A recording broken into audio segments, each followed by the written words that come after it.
Hey guys, how are you all? Welcome back to my channel. Today we will see what if female Naruto father sacrifice himself for Konoha. If you enjoy then please like, share and do comments. Uzumaki Kushina is a terrible mother. It's not something I like to admit.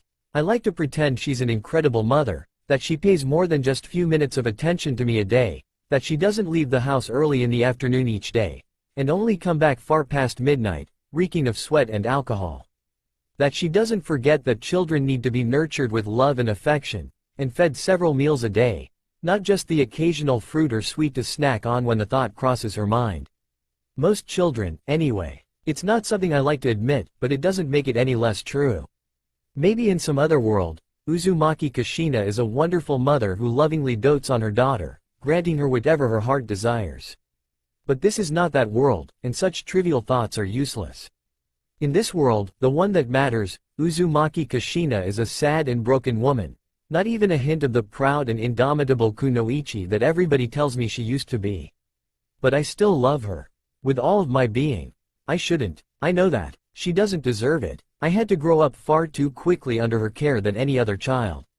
I had to teach myself to cook so we wouldn't starve, keep that house clean so we wouldn't be buried under various trash and bottles of alcohol. Not to mention I had to fend for myself when it came to the irrational hatred the village had for me. Just the fact that I was capable of acknowledging this spoke volumes. No, Uzumaki Kushina could barely be described as a caretaker, let alone a mother. I knew that. I think she knew it, too. She blamed me for Minato's death, I think. And I think she hated herself for blaming me, and she hated Minato for dying to seal the fox inside me, and the third for not taking his place, and Jiraiya and for not being there to help when the fox escaped, and the village for not being strong enough to repel the fox without the fourth, and the fox for just existing in the first place. Her life was a vicious cycle of hatred and self-loathing that left her barely able to function, let alone care for her 5-year-old daughter.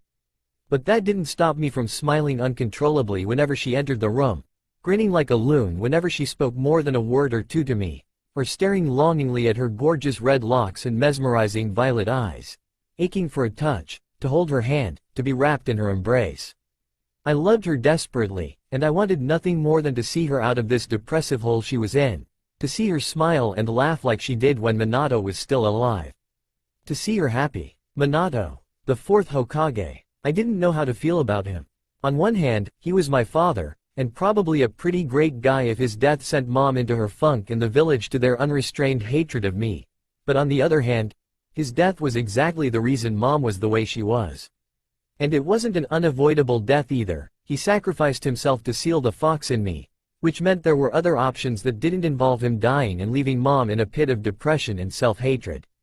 Granted, most of those options probably would have left the Leaf with a less than working village and may or may not have ignited the Fourth Shinobi World War, but honestly, I didn't care. I'd probably be arrested for treason for saying it, but if it meant even a chance at seeing Mommy smile a true smile, I'd give the world for it. Of course, I wasn't supposed to know all this. No one had told me directly, but it wasn't all that difficult to figure out. The villagers weren't exactly discreet with their mutterings and harsh whispers. That, and my resemblance to the fourth Hokage was so uncanny it's a genuine miracle no one else has noticed, despite me taking my mother's surname. Which I was extremely grateful for, by the way. Uzumaki Kushina. I absolutely loved the way her name sounded, the way it rolled off the tongue. Probably. I had never actually said it aloud before. Plus, having the surname Uzumaki made being named after a fish cake so much more bearable. Regardless, no matter how difficult living with her was, I wouldn't have it any other way. And it wasn't like I was trapped with her, either. I still had Kakashi Nissan, Jiraiya, hell, even Old Man Tucci. None of them quite realized what it was like living with Mommy, but I could have very easily told any one of them one and they could have done something about it. Tucci probably would have even been willing to take me in while Mommy got help. Except that would mean seeing even less of her than I already do, and I don't quite think I can handle that. Besides, while Leaf was better than most thanks the Yamanaka, therapy in the ninja world more or less boiled down to suck it up and deal with it, and I'm not certain taking me away from Mommy wouldn't just worsen her condition, like what happened when Aunt Makoto started distancing herself from us. So I did what a Yamanaka would tell me to do and sucked it up and dealt with it. I would get up every morning and made a big breakfast, taking a plate, or bowl, up to mommy's room. Sometimes I couldn't help but just stare at her before waking her up. She was so beautiful, even with her sunken eyes and her too pale skin. She was skinny, too skinny, you could almost see her ribs poking out. But her hair was a gorgeous fiery mane, so silky and soft, her lips looked so pink and plump. But I couldn't keep staring or the food would get cold. I would gently shake her awake, and it would always take a minute or two. She slept so fitfully, and it was hard to pull her back from the cusp of her nightmares. But then she would blink her pretty violet eyes awake, staring blankly at me before I gestured to the meal in my hands. From there, it was a toss-up. Usually, she would just stare at me lifelessly for several seconds before turning around and falling back asleep. I would sigh in disappointment, setting the food down on the nightstand next to the bed, and left the room sullenly, not expecting any different, but hoping nonetheless. Occasionally, though, she would take the food from my hands, her face as blank as ever, eliciting a bright smile from me as her hands lightly brushed past mine, her skin calloused yet somehow still so soft. If I was especially lucky, she might even mutter a soft, "Thanks," that left me positively beaming for the rest of the day. Then I would sit and watch as she slowly ate, taking minuscule bites at a time, watching as her eyes glazed over for several minutes, lost in some unknown memory before suddenly focusing her attention back to her food, as if she only just remembered it was there and taking another tiny bite until she was done, never finishing more than half of it. Then I would take whatever was left of her food and kiss her on the cheek to let her know I still loved her, just in case she forgot. I'd wait a moment to see if she would respond, she never did, then leave silently to clean the mess in the kitchen, along with whatever other trash managed to clutter up the house. Afterwards, the day was mine, really. There was no telling when mommy would get up, and she could, and often did, sneak out of the house without me knowing, no matter how much attention I paid. There was little to no entertainment to be found around the house, much less outside it, what with the villagers' general avoidance of all things me. The glares and whispers never much bothered me. It was hardly worth the effort to care either way about them, and even when the occasional angry villager got a little too physical, any cuts or bruises that may have turned up always healed within a few hours at most. Besides, I knew they didn't actually believe I was the fox incarnate, not really. If they did, they would never do something as stupid as try to anger me. The only thing ever really angered me, no, infuriated me, was when they spoke about my mother. I don't know how, but somehow it had leaked that mommy was the nine-tailed fox's previous container. I was sure someone had done it on purpose. Someone high up as well. After all, they were the only ones who knew, and they kept it a secret for decades, which meant they weren't careless enough to let it slip accidentally, which meant they had done it purposefully. And I swear, when I find out who it was, I'll kill them. Because I may not give a damn when people call me demon brat and devil's spawn, but if I hear so much as a single person mutter the words demon whore, then, well, just ask the last person who dared in my presence. What the villagers don't realize is that whenever they see fit to push me around, I let them. Because letting them is far easier than dealing with the aftermath of fighting back. And remember when I said I have the day to myself? I spend it training. Even if I haven't entered the academy yet, the public library is a fountain of knowledge for beginners, and it's laughably easy to sneak past the haggard, nearsighted librarian always working the desk and hide in the rows and piles of books. Just teaching myself to read proved to be the biggest hurdle, but once I had overcome that particular obstacle, I soaked in information like a sponge. Of course, none of what I learned about basic chakra theory or simple katas was exactly dangerous, or even accurate, not for a 5-year-old. At least, not unless you were me. You see, one of the most basic applications of chakra was to use it to enhance your body. Make it stronger, faster, more durable, and so on. Most children my age didn't have enough chakra to enhance anything, even if they had the control. I, on the other hand, had a lot of chakra. Of course, I couldn't just pump my arms full of chakra and lift up a mountain, not without blowing my arms off in the process. There was a technique to it, a skill that took time and practice to refine, but again, I could sort of cheat in this regard when it came to practicing. For most, if one just carelessly threw their chakra around, they could easily damage both their muscle tissue and chakra coils irreparably.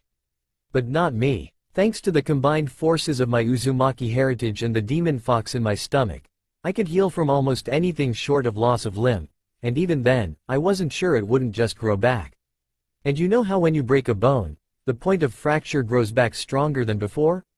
That's exactly what happened to my body. As long as I kept the proper nutrients in my body, any torn tissue would stitch back tighter and stronger, any ruptured coils would be thicker and flow easier. Even when all was said and done and I'd finally more or less mastered the basics of the technique, I was never sure whether it was because I'd finally figured out how to do it correctly, or if my body simply adjusted itself accordingly. Either way, by the end of it, I was intimately familiar with my chakra. And it was almost intoxicating. I could, and occasionally did, spend the whole day just meditating, playing with my chakra, spinning it, folding it, twisting it. Flooding my body with chakra, pumping every inch of me with it until I felt I was about to burst, then suddenly releasing it. Clamping down on my chakra network and halting the flow, then pulling back on it and forcing it to flow in the opposite direction. The only thing I never touched was the fox's chakra. Oh, it was always there, just underneath, mixed in with my own. It's part of why my natural reserves were so large. It was constantly pressuring my coils, forcing them to grow and thicken to adapt. But that was just the infinitesimally small amount that the seal purposefully leaked to build up my resistance to the fox's poisonous chakra and was already so ingrained in my own that it may have well had been mine. But if I focused deep enough into my core, I could sense it. That unfathomably vast pit of oppressive rage and hatred that made up the fox's chakra, though, since the fox was supposedly just a giant, sentient chakra construct, it wouldn't be inaccurate to say that it was the fox. I never really understood why people said the nine-tailed fox was a force of nature until I discovered that pit. Just sensing the sheer size and scope of it compared to my own was akin to comparing a firefly to the sun, and the pure hate and anger it radiated was almost alien, and yet still somehow so very human. I wasn't even slightly ashamed to admit I did my very best to avoid direct contact with it at all times. Various chakra exercises weren't the only things practiced, though. Early academy textbooks were available to anyone in the public library, and I studied them with a fervor.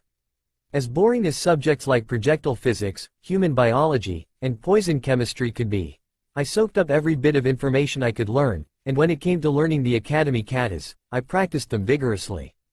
I'd spend hours upon hours practicing at home or in the woods until I could do them exactly as the books described quickly and efficiently, even sneaking into the academy training grounds to watch the older kids do them when I wasn't sure if I was doing it correctly. I'd say I trained until I dropped, but that never actually happened, no matter how much I worked myself. And given that I would often push myself to my limit and kept the pace up until night had fallen without me realizing, I was no longer sure if it was even possible for me to collapse from exhaustion.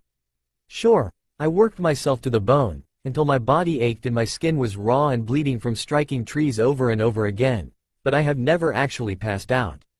The greatest treasure trove I'd found, though, was a textbook all about the Academy 3, the transformation, substitution, and clone techniques. This one wasn't actually found in the library. Any and all ninjutsu and genjutsu were regulated with varying degrees of strictness. Even something as simple as the Academy 3 wasn't normally available to the general public, though there were no real consequences if it had somehow found its way into it. Some kid seemed to be pulling an all-nighter, probably in a last-ditch effort not to fail, at the library of all places, and I took the liberty of borrowing the book during one of his 10-minute power naps, i.e. dozing off every so often before abruptly awakening. The look on his face when he realized it was missing was priceless. The academy was actually fairly lax when it came to the written and physical portions of the graduation test. Basically, as long as your handwriting was vaguely legible and you could more or less keep us with the rest of your class, then you really only needed to worry about the ninjutsu portion of the test, and that portion was very strict. Because being a ninja was all about chakra, and if you couldn't master those 3 techniques, then that meant you stood virtually no chance of being even a halfway decent ninja. Your physical scores had to be truly exceptional to even stand a chance at passing if you couldn't do the Academy 3. They also only started teaching students the 3 in the final year, because, like I said before, carelessly messing with your chakra can cause irreparable damage, especially for children, whose chakra coils were still developing. If a small child, whose reserves were minuscule and control atrocious, attempted a ninjutsu, Even one as chakra-intensive as the simple clone jutsu, they could very well die of chakra exhaustion. So-called geniuses like Itachi and Kakashi Nissan, and Minato, instinctively used their chakra even in everyday tasks without ever first learning how. And this helped them subconsciously know exactly how much chakra to put into a technique to avoid killing themselves. Again, I was an exception to this rule. I don't know exactly how much chakra I had compared to the average ninja, but I did know I had much more than a freshly minted genin. Even beyond the Academy 3, there were few jutsu that could wipe me out in one go. Chakra exhaustion wasn't something to worry about. And, since brute force training my body with chakra enhancement had given me ample control over my chakra, the Academy 3 were almost disappointingly simple to learn. Hell, the least chakra-intensive technique, the clone technique, was the most difficult to learn, simply because it took so little chakra that I had a hard time siphoning off just enough to power it, but not so much as to overload it. I had a feeling it would only get harder as my reserves grew. I wasn't quite satisfied with just learning them, though, mostly because they seemed so impractical. After all, who has the time to form hand seals in the middle of battle? The substitution jutsu uses 5 whole hand seals, and that one would presumably be the most time-sensitive since it was mostly used to dodge enemy attacks, and higher-ranked jutsu used even more. The only way I could think of to make them feasible in battle was to either just keep practicing until I could go through them all nearly instantaneously, which made a certain amount of sense. The books seemed to place a lot of emphasis on doing just that, or find a way to do it without them.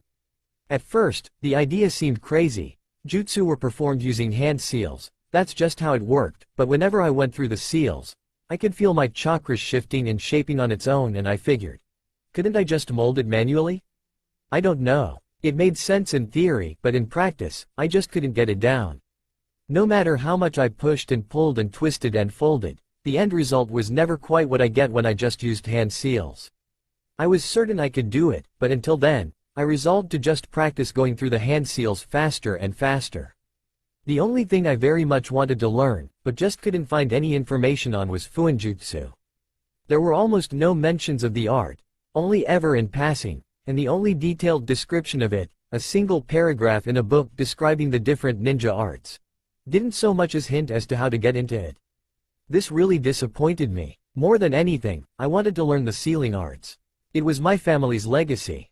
Really, the only way to learn was to ask mommy to teach me, but, well, that just wasn't an option at the moment.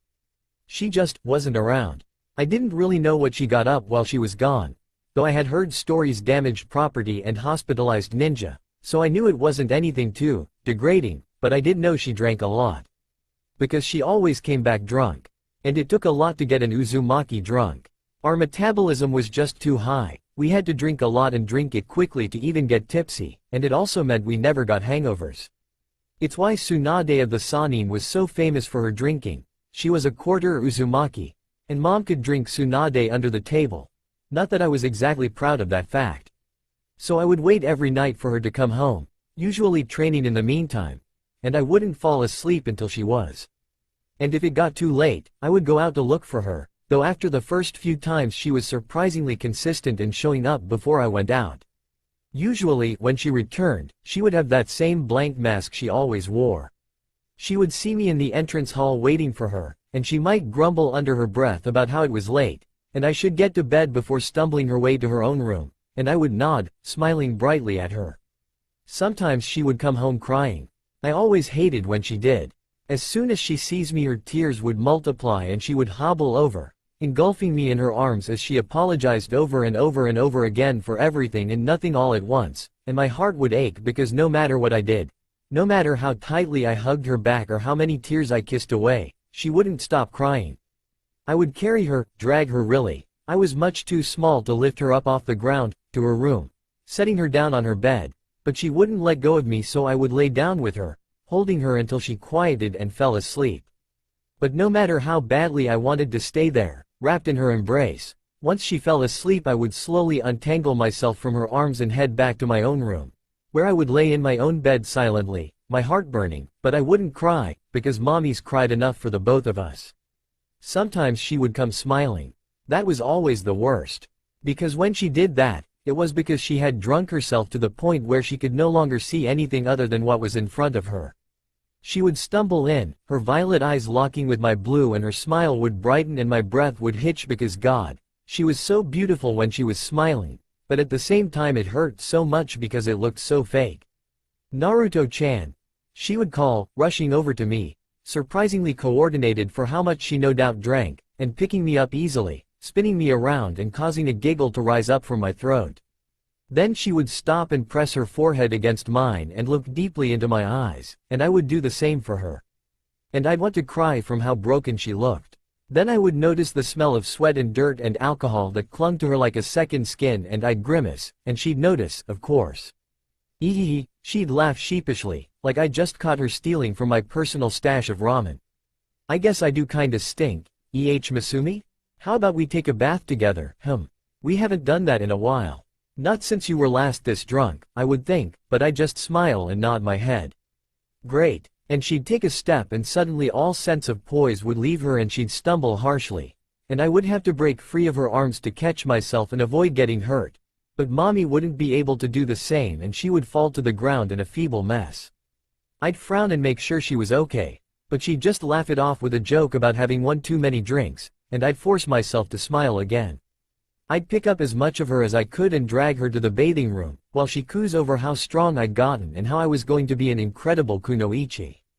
Then I'd help her out of her clothes before discarding my own, and we'd rinse each other off. Once all the dirt and grime had washed off and all that was left was smooth, porcelain skin, it was very easy to get distracted by her figure. It was lean and toned, muscle visible, but not prominent, and still so curvy and soft. She'd notice, of course, and tease me about my blatant staring. It'd make me blush, but it wouldn't stop me. Finally, we'd get in the tub to soak, mommy getting in first and then dragging me onto her lap. My face would be flaming from being so close with nothing between us, but I'd be smiling widely all the same. By this point she'd be dozing off, and I'd be admiring her gorgeous face when she'd suddenly snap awake and see me staring again, and smirk. Like what you see, Masumi? She'd ask teasingly, and I'd blush harder, but my smile wouldn't fade and I'd nod. Well, she'd say, how about a kiss, then?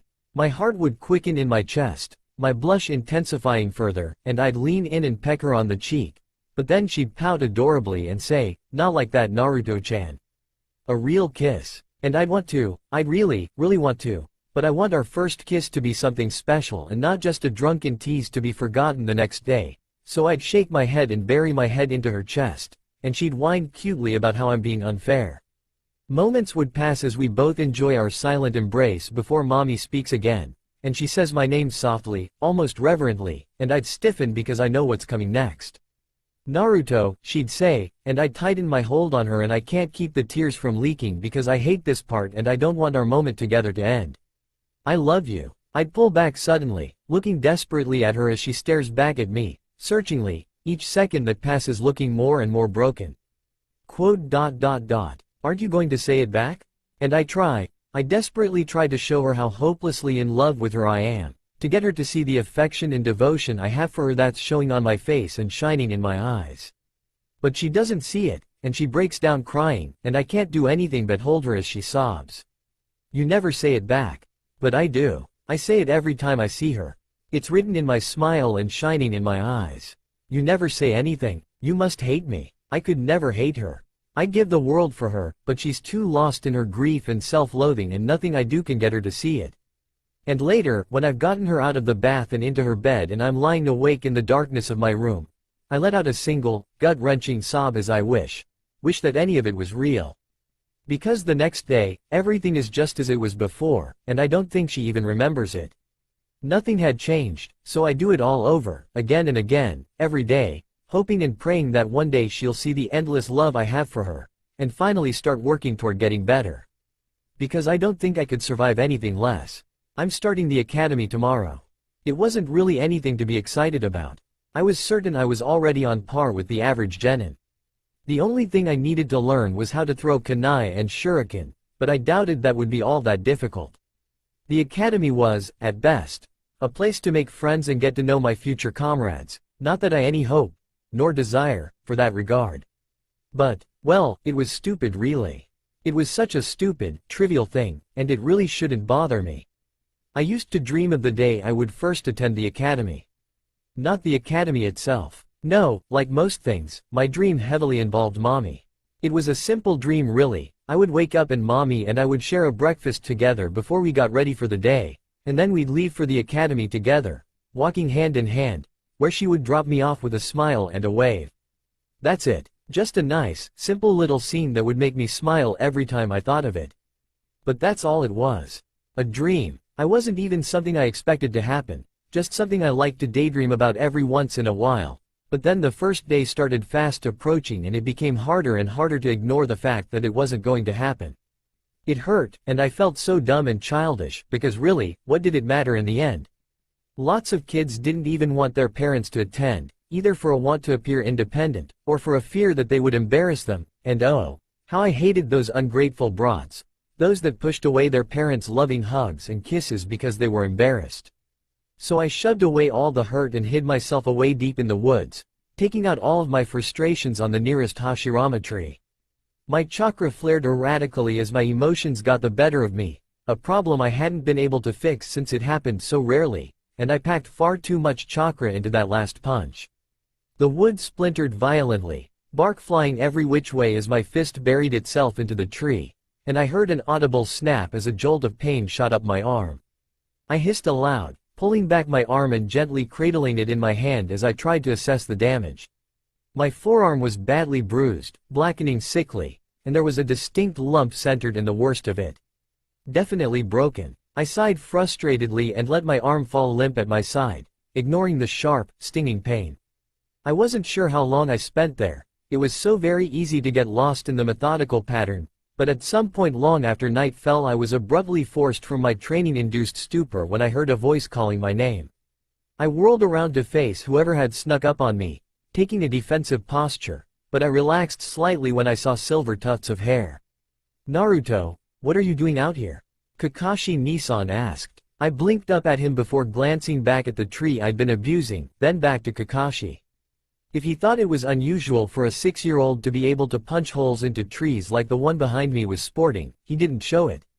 Then again, by the time he was my age, he was already a chunin, so he wasn't really the best example for normal.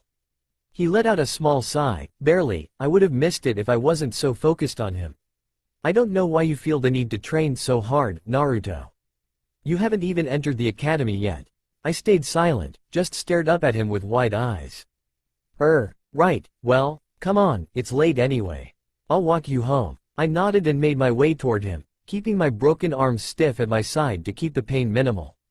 Kakashi Nissan noticed my odd posture. He had always been able to read me with surprising accuracy. I wasn't sure if it was a shinobi thing, or if it was just him, and narrowed his single visible eye at me. "Are you hurt? Let me see." I grudgingly obliged, holding out my arm for his inspection. There was no point in resisting when he was in his what I affectionately referred to as mother hen mode. He gently poked and prodded at my arm before diagnosing it as broken, which prompted me to roll my eyes at his pointing out to obvious. Though I didn't expect him to suddenly hoist me up off the ground and practically cradle me in his arms. I squirmed uselessly in his grasp, because what the hell, but he just tightened his hold on me as he jumped up into the trees and hopped away with me. "Stop that," he admonished. "It's badly broken. If it doesn't get proper treatment, it could heal incorrectly. I'm taking you to the hospital." I sighed, half in exasperation, half resignation. It wouldn't heal improperly, the fox would make sure of that, and I wasn't even sure the hospital would treat me. But trying to stop Kakashi Nissan when he was like this was a bit like trying to dig out a lake with a spoon. So I forced myself to relax and rested my head against his chest, chuckling internally at how the motion made him tense. For all his skill as a shinobi, he was somehow even worse at genuine human interaction than I was, which was saying something, really. It wasn't so bad, really, being carried. It was principle that made me protest more than anything, but since I was a child, I couldn't really complain. Besides, while his chest was rather hard, it wasn't bulky enough to be truly uncomfortable. A solid 7 on the cuddleability scale. He was nowhere near mommy, though. The trip to the hospital was both short and exhilarating. I loved Shunshin. I couldn't wait to learn it for myself. Kakashi Nissan graciously allowed me to keep what little dignity I had and set me down to trail behind him when he reached the entrance. Watching the masked ninja verbally outmaneuver the receptionist who was shamelessly attempting to flirt with him, though I wasn't entirely sure he simply didn't notice her advances, was rather amusing, and her drastic change in demeanor when she noticed my presence was downright comical. "What is she doing here?" the lady practically screeched.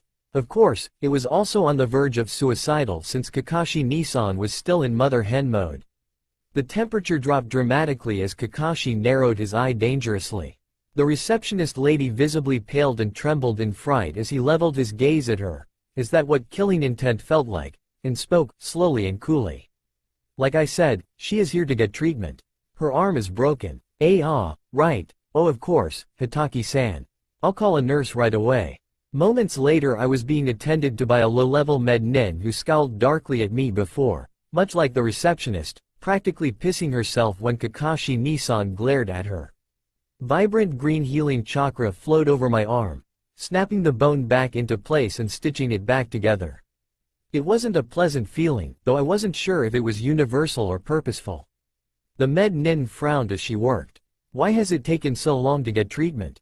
Kakashi Nissan glanced at her. "What do you mean? The break is several days old, by the looks of it. It's already started to heal." "That's impossible. It's barely been 2 hours since it broke." I blinked. He was watching me? The med nin's eyes darkened and muttered under her breath, "Demon freak." Kakashi Nissan looked at her sharply, but didn't say anything more, and I kept my face carefully blank. It didn't take long to get my arm healed, and soon we were not so subtly being shooed out of the hospital. As Kakashi Nissan began to lead me home, he spoke softly. "I'm sorry, Naruto. You don't deserve to be treated like that." I looked up at him, tilting my head questioningly, wondering why he was apologizing. He was, after all, one of the very few people who treated me well.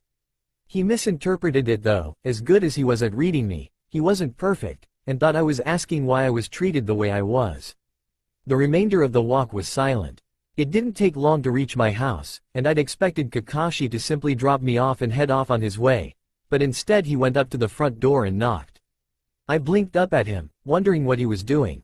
He knocked again after a few moments passed and there was no response. I was about to brush past him and simply open the door when, much to my muted surprise, I heard movement from the other side and the door opened to reveal my beautiful mommy.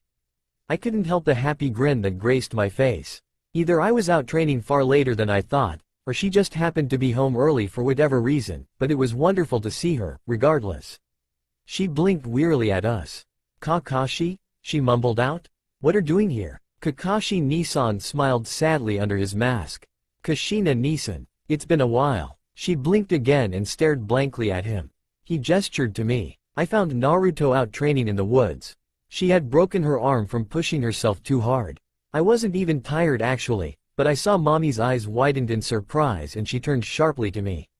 "What, are you okay?" She took a single step forward, her arms slightly outstretched, as if to check me over. My heart fluttered in my chest at the unusual amount of concern she was showing. It wasn't that she didn't care, I knew she did. She just didn't show it. I simply smiled brightly at her and nodded. "I took her to the hospital," Kakashi continued. "She's fine now, but Kushina Nissan, you should let her know that it's okay to relax. This isn't the first time I've seen her stay out this late to train. I've told her this already, but she'll actually listen to you. It's true, I liked training. It gave me something to do, and I wanted to be strong enough to protect Mommy. If she asked me to hold off on it though, I would. I'd do anything she asked of me." I hadn't realized Kakashi Nissan had been watching me as much as he apparently had been, though. I was flattered by his concern, I supposed, but it really was unnecessary. "She'll have plenty of time to train after the academy starts up tomorrow," finished Kakashi. Mommy blinked her pretty violet eyes several times. "Oh, right, the academy, right, don't tell me you forgot?" Kakashi sighed exasperatedly. "Honestly, Kushina Nissan, I didn't," Mommy insisted, not quite indignantly. "I knew she did, I just didn't realize it was so soon." Kakashi blinked, winked, skeptically at her. "Right, just, don't forget, okay? How do you think Naruto would feel if you didn't show for the induction ceremony?" Mommy glanced at me and for a split second I saw her guilt and shame showing in her eyes before she looked away. She was quiet for a moment. "I won't," she finally whispered. I knew she would. Kakashi Nissan said his awkward goodbyes, leaving me with Mommy. We stepped inside and I continued to stare up at Mommy with wide eyes, wondering what she would do. She stared back at me. The academy, huh? I nodded vigorously. "I'm sure you'll do great." Just like, she cut herself off, wincing harshly, then quickly blanked her features. "It's late. You should get to dinner." "Have you had dinner? We should have dinner." She moved toward the kitchen, and I toddled dutifully after her. She opened up the refrigerator and started rummaging around, muttering to herself all the while. "Rice, eggs, noodles? Ramen, we could go to Ichiraku's. Haven't been there since. No, something else. Fish, I could stir fry." Several moments passed as I watched Mommy search uselessly for something to make before I decided to take over. As much as I wanted to taste Mommy's cooking, I knew if she continued on like this, then she would likely change her mind about dinner altogether. With a small sigh, I slipped under her and reached into the fridge, grabbing for ingredients, ignoring the way she froze above me. Naruto-chan? Instead of responding, I stuffed my tiny arms full of everything I would need and moved out from under her to set it all onto the counter, placed the stepping stool I used when cooking in front of the stove, after using it in front of the sink to fill up a pot of water, and got to work making homemade ramen. It was easy enough to learn how to make it after watching Tucci so many times, not to mention studying some old recipes books in the library. This wouldn't be as good though, not with the pre-made noodle I was using. I could make them from scratch, but it was late and that would take too long. When I heard shuffling behind me, I discreetly glanced back to see Mommy had taken a seat at the dinner table with her head propped up on her arm, watching me with a sullen look in her eye. I felt my cheeks heat up involuntarily under her gaze and turned my attention back to my work. It didn't take long afterwards to finish making the ramen. I poured as much as possible into 2 separate bowls and carried the first one over to her, setting it down in front of her with a huff. They were large bowls. Then sitting myself across from her and setting my own bowl in front of me. I smiled happily at the thought of us eating together as I clapped my hands together in a silent itadakimasu, fervently hoping Mommy wouldn't run off at the last second for whatever reason. My eyes lit up as she picked up a pair of chopsticks and took her first bite, and I watched intently as she blinked twice down at the bowl in front of her. "It's good," she muttered. I'm pretty sure my responding smile could be described as blinding. Unfortunately, dinner was a quick and quiet affair, not that I expected anything else. Mommy ate slowly. I was already done with my third bowl by the time she was finished her first, though she didn't ask for more. Still, she finished the bowl, which was a step up from usual. She went to bed afterwards, and I did the same after cleaning up. Despite my best efforts, I couldn't help but feel a little bit of hope well up inside me. I knew it was just dinner leaving me giddy and excited, but maybe Mommy would walk me to the academy. I mean, she stayed for dinner, right? And that never happens. She even might have made it herself, if I hadn't interfered. Maybe she would do this simple thing for me, too? It was stupid of me to get my hopes up. The next day started like any other. I woke up, washed myself, and started on breakfast. Only when I brought it up to Mommy to wake her up, she wasn't even there. I stared at the empty bed for what felt like the longest time, tears welling up in my eyes, threatening to spill onto my cheeks. I slowly, carefully set the plate I was carrying on the nightstand. Maybe she was already up. Maybe she started a bath while I was cooking. I left the bedroom and headed for the washroom, trying my very hardest not to run. Empty. Maybe she was already downstairs? Waiting for breakfast? My feet pounded loudly against the stairs as I ran to the kitchen, only to skid to a stop when I found it empty.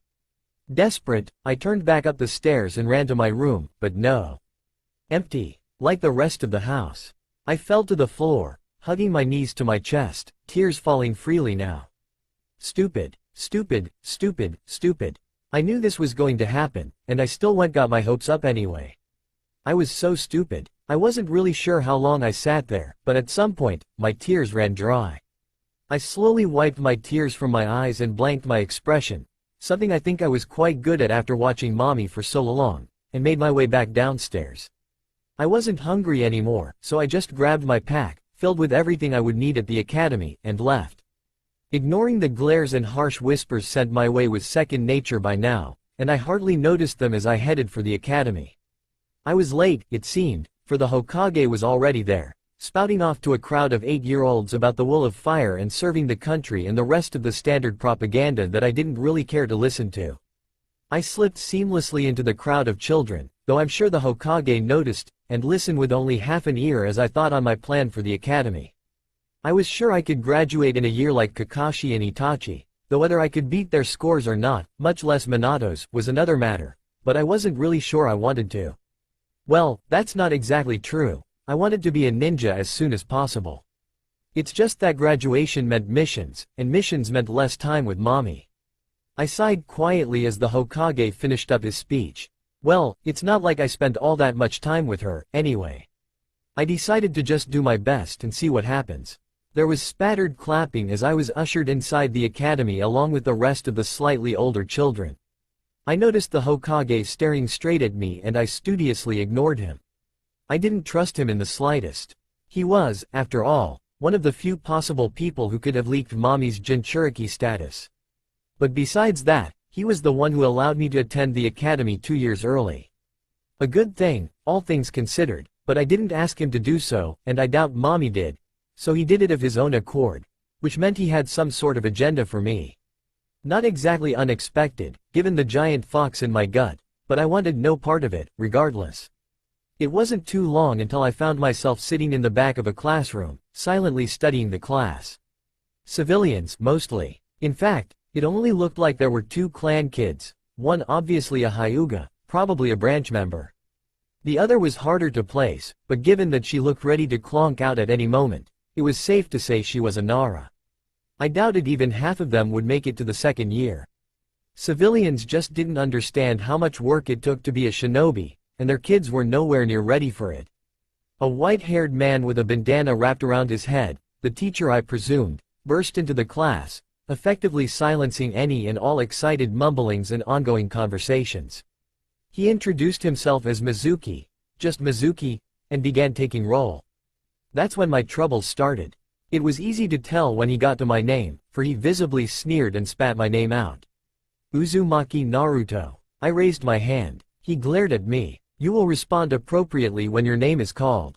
Is that clear? I blinked at him. Is that clear? He said again, more firmly. I nodded, and the teacher narrowed his eyes at me. Uzumaki Naruto. He said again, fiercely and deliberately. I kept my hand raised. There were smatterings of laughter from the other children, though I wasn't quite sure was funny. A snarl from Mizuki quickly silenced them. That's it, he exclaimed, slamming his clipboard down on the table. He pointed to the door. Go sit out in the hall. I'll be with you in a moment to discuss your punishment. I looked to Mizuki, then to the door, then back to Mizuki. Without a word, I stood and left the room. I was definitely graduating early, I decided as I sat beside the door. I wondered who my Jonin sensei would be. Ideally, I'd want an apprenticeship with Kakashi Nissan, but he was too busy trying to commit suicide via Anbu, so that wasn't likely, even without the apprenticeship. Really though, I didn't know anyone else enough to have an opinion on them except maybe Itachi, from the few times I've seen him with Kakashi. He seemed like a pretty mellow guy, though a bit stressed, if the lines under his eyes were any indicator. Perfect for a sensei, but he was still technically a chunin, despite being in Anbu, so that was out, too. Although, there was Kakashi Nissan's self-proclaimed rival, Guy. What I'd seen of his personality made being his student a frightening prospect, to be sure, but he was quite strong, and taijutsu was something I wanted to specialize in, aside from fuinjutsu. Well, regardless, I needed to graduate first. Mizuki did eventually emerge from the classroom, after classes had ended, and started lecturing me on proper procedure and respect for authorities and blah, blah, blah. His lecturing gradually became more and more heated as I stood there, silently staring up at him until he was practically raving at me. I didn't know what he expected. I had made it perfectly clear I wasn't going to say a word, no matter how red his face became. At some point, he assigned a detention of some sort for the next day, which I ignored and sent me on my way. The following months proved to follow a similar arrangement. I continuously got in trouble for not using my voice, not even bothering to ask if I even could, and received constant lecturing, i.e. yelled at repeatedly, for not showing up to detentions. Honestly, they probably would have expelled me if not for being a Jinchuriki, and thus, required to be a ninja. I figured I would just deal with it until I graduated, it should only be a year after all, but even that didn't seem possible. Since I was forced to sit out the first day, I didn't take the placement exams to see what level 1 was, and instead of having me take them later, they just gave me a big fat 0 and put me smack down at the bottom of the class. I didn't really care. I figured I could just bring my placement back up eventually. At least, that would have been the case if the teachers had ever heard of anything called fair play before. Worksheets and tests were a joke. It didn't matter how well I did, I failed everything. Not utterly, the actual grade varied, but not a single test came back with a passing grade even on things I know I got right. I'm pretty damn sure I know the date my own dad died, it's my own freaking birthday. I even stole the grading sheet in advance once, just to make sure I wasn't somehow imagining everything. I was in no way expecting it to be as easy as it was to break into the academy in the dead of night to do so, but I did. Every answer, word for word, matched the grading sheet. They didn't even call me out on cheating, just failed me and called it a day. Taijutsu practice was even worse, borderline abusive, if I cared to call it such. It was only the first year, so it was mainly supposed to be focused on building stamina, familiarizing the kids with the beginner's katas, and basically what amounted to play fights between students. For me, though, the teachers decided I needed special lessons, and pretty much just took the opportunity to beat me up. Not badly, however thinly veiled it was. They were still pretending to help me, and I'm pretty sure they thought they were hurting me far more than they actually were. And their lessons did actually help, too.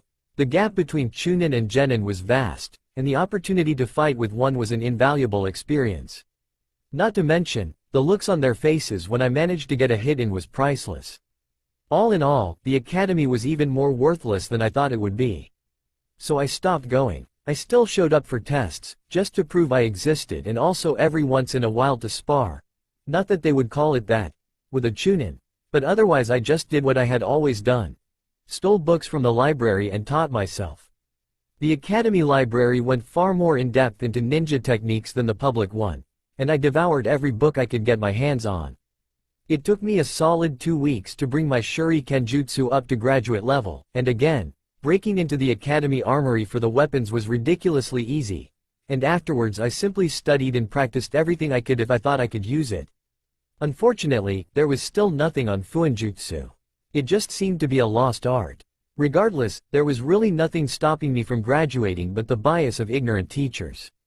I wasn't really certain what to do about that, but I figured if my lack of attendance or terrible grades became a problem, then the Hokage would get involved. Maybe I could do something about it then. Until then, though, these were going to be some tediously long years. It's no real surprise I'm always alone. The other students avoid me, my teachers hate me, and mommy hurts every time she looks at me.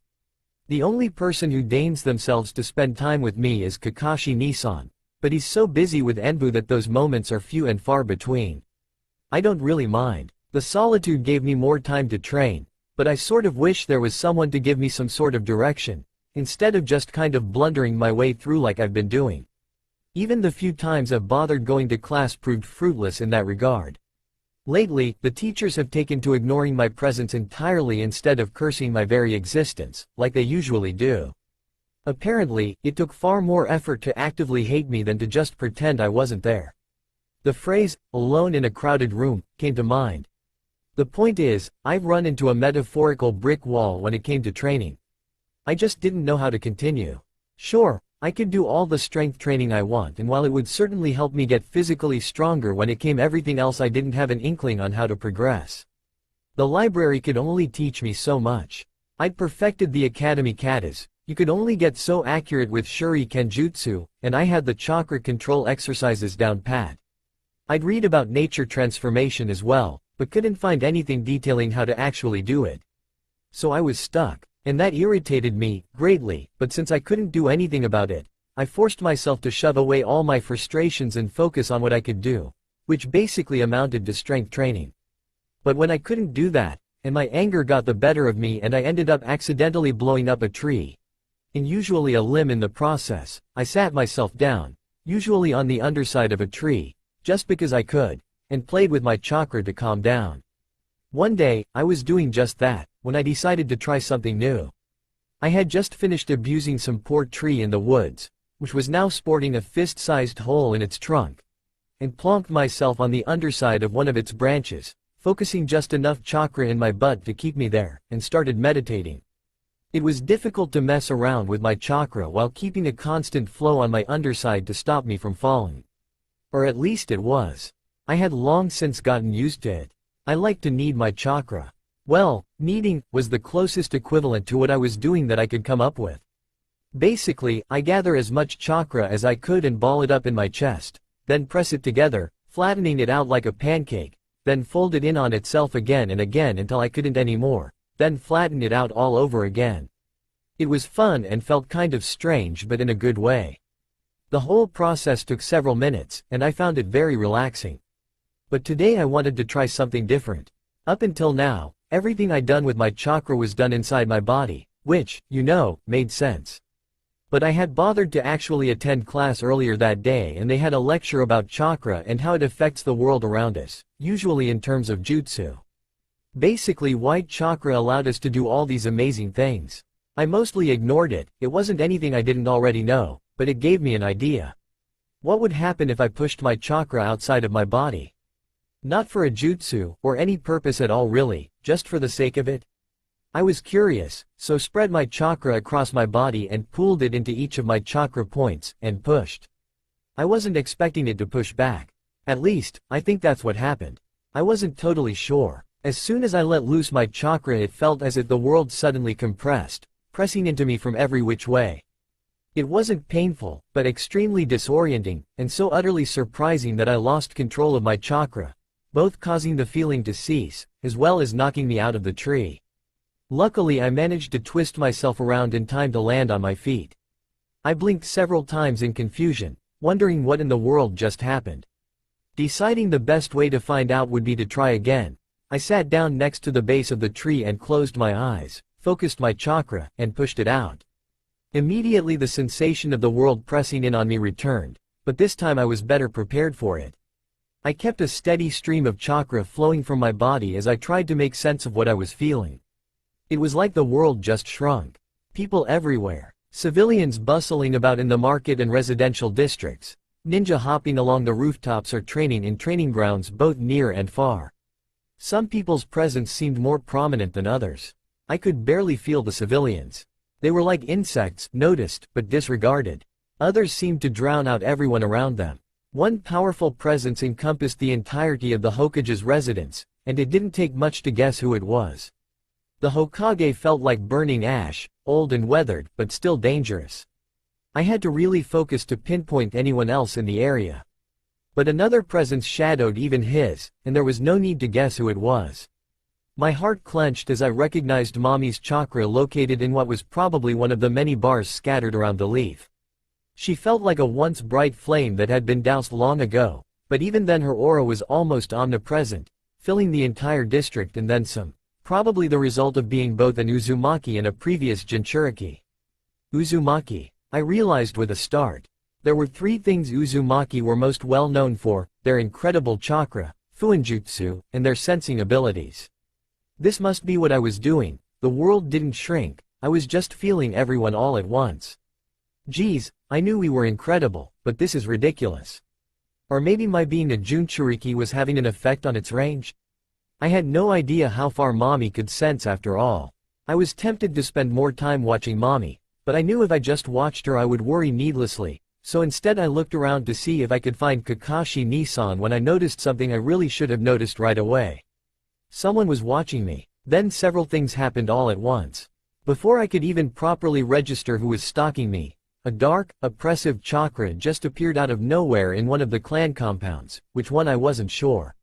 A shiver ran down my spine as I felt the twisted chakra, strangely familiar, though I had no idea why. Then the auras of those around it abruptly began to disappear one by one, with something similar happening elsewhere in the compound. As I took in the powerful chakra, a strange unearthly rage resonated through me, one that hardly felt like my own, but before I could do so much as gasp, I heard the rustling of leaves and the unmistakable whistling of a kunai flying through the air. My eyes shot open in surprise and my hands almost reflexively ran through the signs for the substitution jutsu, finishing just as I saw a glint of metal inches from my face before my vision distorted as the jutsu took hold. I landed several yards away up in a tree, grabbing hold of a nearby branch to steady myself. I stilled as much as I could and halted my breathing, desperately trying to calm my pounding heart, watching as a figure in a white animal mask jumped down to where I was just a moment ago. I blinked in surprise. An Anbu just tried to kill me? But, no, the mask was wrong, somehow. Every Anbu mask I'd seen had some sort of decorative colored pattern to them, but this one was just plain white. A fake? But why? Who would try to kill me? Okay, that was a stupid question. But why dress up as an Anbu? Any old face mask would do. Unless, of course, it really was an Anbu, and the Hokage was trying to kill me. Or perhaps a ninja had gone rogue, that seemed more likely. The figure did seem strangely small. A younger member would be more likely to give into emotional influence. The possibly fake Anbu yanked out the kunai that had lodged itself into the tree that was behind me and began scanning the area for me, and I realized that this was a terrible place to reflect. Survive now, think later. Running wasn't an option. The moment I moved, he would no doubt know exactly where I was. The only thing left was to fight. My heart desperately beating against my ribcage, I slowly, quietly, drew a handful of shuriken. They wouldn't do any damage, not if he really was Anbu, but it just might distract him long enough to do something. I hadn't thought that far ahead yet. But maybe I could, yeah, that might work. For a second at least. Taking one last deep breath to steel myself, I slowly formed the signs: ram, snake, tiger. Then I tossed the shuriken. The Anbu's head snapped to my direction and he jumped up onto the trunk of the tree, letting the shuriken clatter uselessly against the ground while he pushed off the tree, heading in my direction, but I was already running through the signs for the substitution jutsu. I replaced myself with one of the shuriken, cursing in my head as the disorienting jutsu caused me to stumble slightly, wasting precious seconds. I quickly formed the seals for the clone technique one again, then tossed another handful of shuriken along with my clone, making sure to intersperse the real ones with the fake. I jumped up into the tree leaves immediately afterward, drawing a kunai and going utterly still as I waited for an indication that my attacker knew where I was. The Anbu was still jumping through the air when he must have heard the whirling of the shuriken. He ignored the clone I left up there and twisted himself around to land against the tree branch and block the shuriken. My eyes widened in surprise when he failed to distinguish the real from the fake as several grazed past his arms drawing blood. Instead of going after the clone like I'd hoped, however, he stilled and searched for my location. Damn it, so much for ambushing him. What do I do? What do I do? What do I do? What do I do? Damn it. Flashing through the signs for the substitution jutsu, I replaced myself with a leaf behind the rogue ninja's head, spinning in the air as I pumped chakra into my legs and aimed a kick for his neck, but he raised his arm at the last moment and blocked it. Before I lost all my momentum, I swung my arm around and attempted to impale his chest with my kunai, only to have my wrist caught. The Anbu pushed my leg away and before I could do anything he swung his kunai downward. Blood splashed against the tree branches and a searing pain spread across my side. The Anbu let go of me and I tumbled helplessly to the ground. I landed harshly on my back with an anguished grunt. My hand went to my side and pressed against the wound, sending sharp jolts of agony through my body, but I kept it there as it became slick with blood, knowing somewhere in the back of my mind that it was better than letting the blood flow freely. When I managed to turn my gaze back toward the Anbu, I saw him leaping down from the tree and I hastily tossed my kunai at him, whimpering pathetically when the action only served to trigger another wave of pain as he easily blocked the knife with his own. He landed silently next to me and I tried to glare up at him, but it probably came out more like a grimace. There wasn't much point in trying to get away. I could barely move as it was. The pain in my side was too much. I couldn't fight back either. That was painfully clear. So when the Anbu readied his kunai for what could only be the final blow, I just closed my eyes and waited. I just hope mommy won't miss me too much. But I knew it would only break her completely. No matter what she said, how distant she acted, I knew I was the only thing keeping her from really going off the deep end. But if I was going, there'd be no one left to take care of her. No one to bring her home when it got too late. No one to remind her to eat every day. No one to hold her and remind her that she wasn't alone when she was at her very worst. No one to keep her from wasting away. No. A seething rage took over as I thought of what would happen to mommy if I was gone. Chakra began to flood my body, wild and frenzied. It burned in my veins as it spread, but I hardly noticed. My hand shot out and caught the kunai mid-swing, the edge biting painfully into my palm. I yanked the anbu toward me, drawing out a surprised grunt. I closed my free hand into a fist and felt that searing chakra gather as I punched his chest with as much force as I could muster. He was sent flying across the clearing, where he hit a tree with a loud crack and a pained groan. I stood across from him on all fours, an animalistic growl tearing from my throat. Chakra gathered in my hand and on my side, burning painfully but sealing the wounds all the same. I dashed forward, faster than I could ever remember being, claws that I only just realized I had extended. Moments before my claws raked his chest, he jumped to the side, but I pushed off against the tree and chased after him. The anbu reached for his pouch and drew out 2 handfuls of shuriken and tossed them at me, but before I could even think about dodging, I felt chakra building up in my chest and I released it in a furious roar. The shuriken were all knocked away by an unseen force and I continued unimpeded. I closed in easily and swiped both hands at his torso. Claws rent flesh and fabric as blood sprayed into the air, the anbu letting out a cry of pain. He fell to the ground, but I didn't give him a chance to recover. I landed on his chest and reached down to wrap my hands around his neck, snarling ferociously at his mask as my claws dug into his skin, drawing blood. The anbu grabbed my arms and tried to shake me loose, but I refused to let go, tightening my grip further and further until I felt and heard a crack. The anbu went utterly still and I finally relaxed. I let out a long breath, the unearthly chakra and rage fading with it.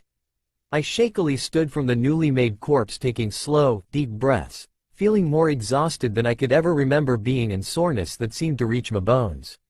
Closing my eyes briefly, I concentrated for a moment and reached for my newfound sensing abilities. I pushed my chakra out around me and awareness flooded me.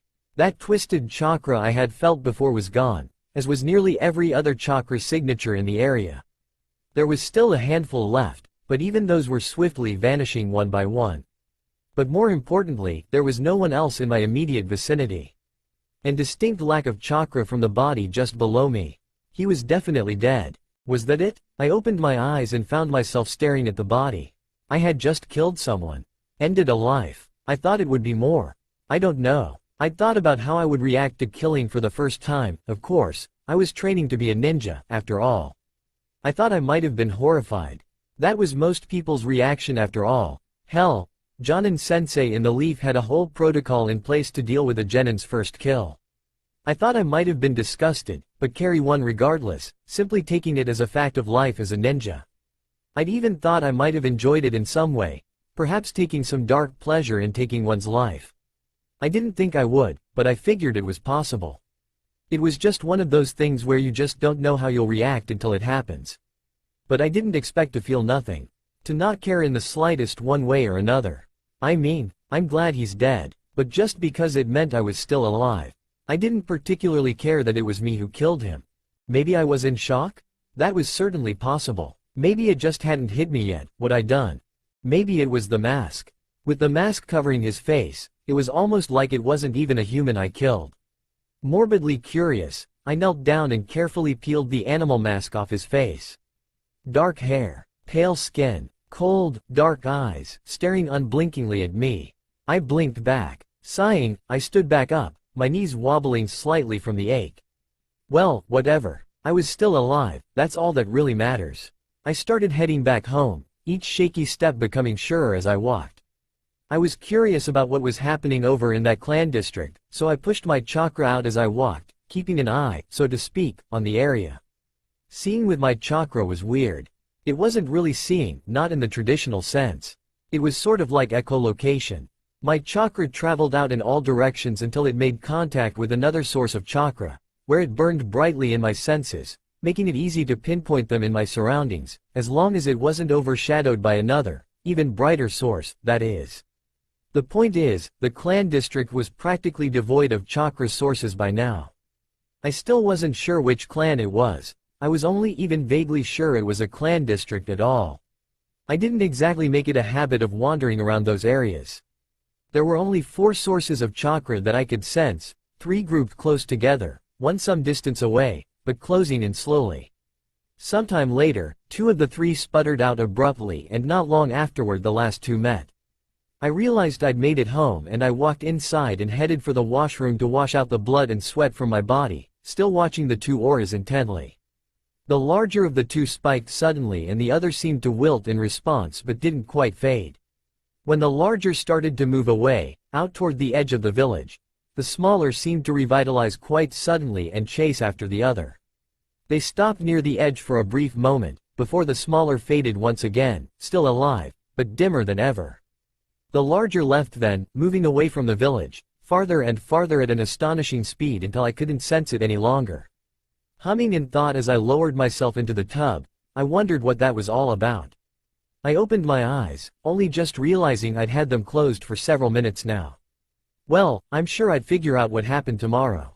Mass murder was sure to light one hell of a spark in the rumor mill, after all. Absently rubbing the blood and bits of flesh out from under my fingernails, I wondered something else. How the hell did I beat that Anbu guy? I mean, I knew what I did, but not a clue how. I couldn't hold out against him for more than a second in open combat, then all of a sudden I was kicking his butt? And what was up with my chakra? It had felt like liquid fire running through my veins, and yet at the same time, it was so incredibly empowering. I didn't even have to direct it, it just seemed to do what I needed it to do, almost like it had a mind of its. Oh, a shiver of fear ran down my spine as I thought of the implications of that. I knew the seal was designed so I could draw on the Nine Tails chakra if I needed it, though now that I thought of it, I wasn't really sure how I knew that. No one ever explained it to me, and I knew next to nothing about Fuinjutsu. I just knew it was something I could do, but I didn't think the fox could push its chakra into me on its own accord. What was stopping it from doing so at worst possible of moments? If I just suddenly started emitting the fox's chakra in the middle of the village, who knows what could happen? Unless, it actually couldn't. After all, if it could push its chakra out whenever, then why stop doing so in the first place? Why not keep pushing until it was all out, and thus, freeing itself? Besides, I was pretty angry at the time, livid, in fact, when I used its chakra, all the way up until I killed the Anbu. I felt a sudden rush of satisfying vindication at the thought. How dare he try to hurt mommy by killing me? Since the fox's chakra was basically rage incarnate, I suppose it wasn't too much of a stretch to say my emotions aligned enough to start subconsciously pulling on it.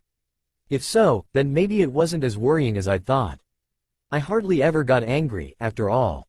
Frustrated, sure, but never really angry.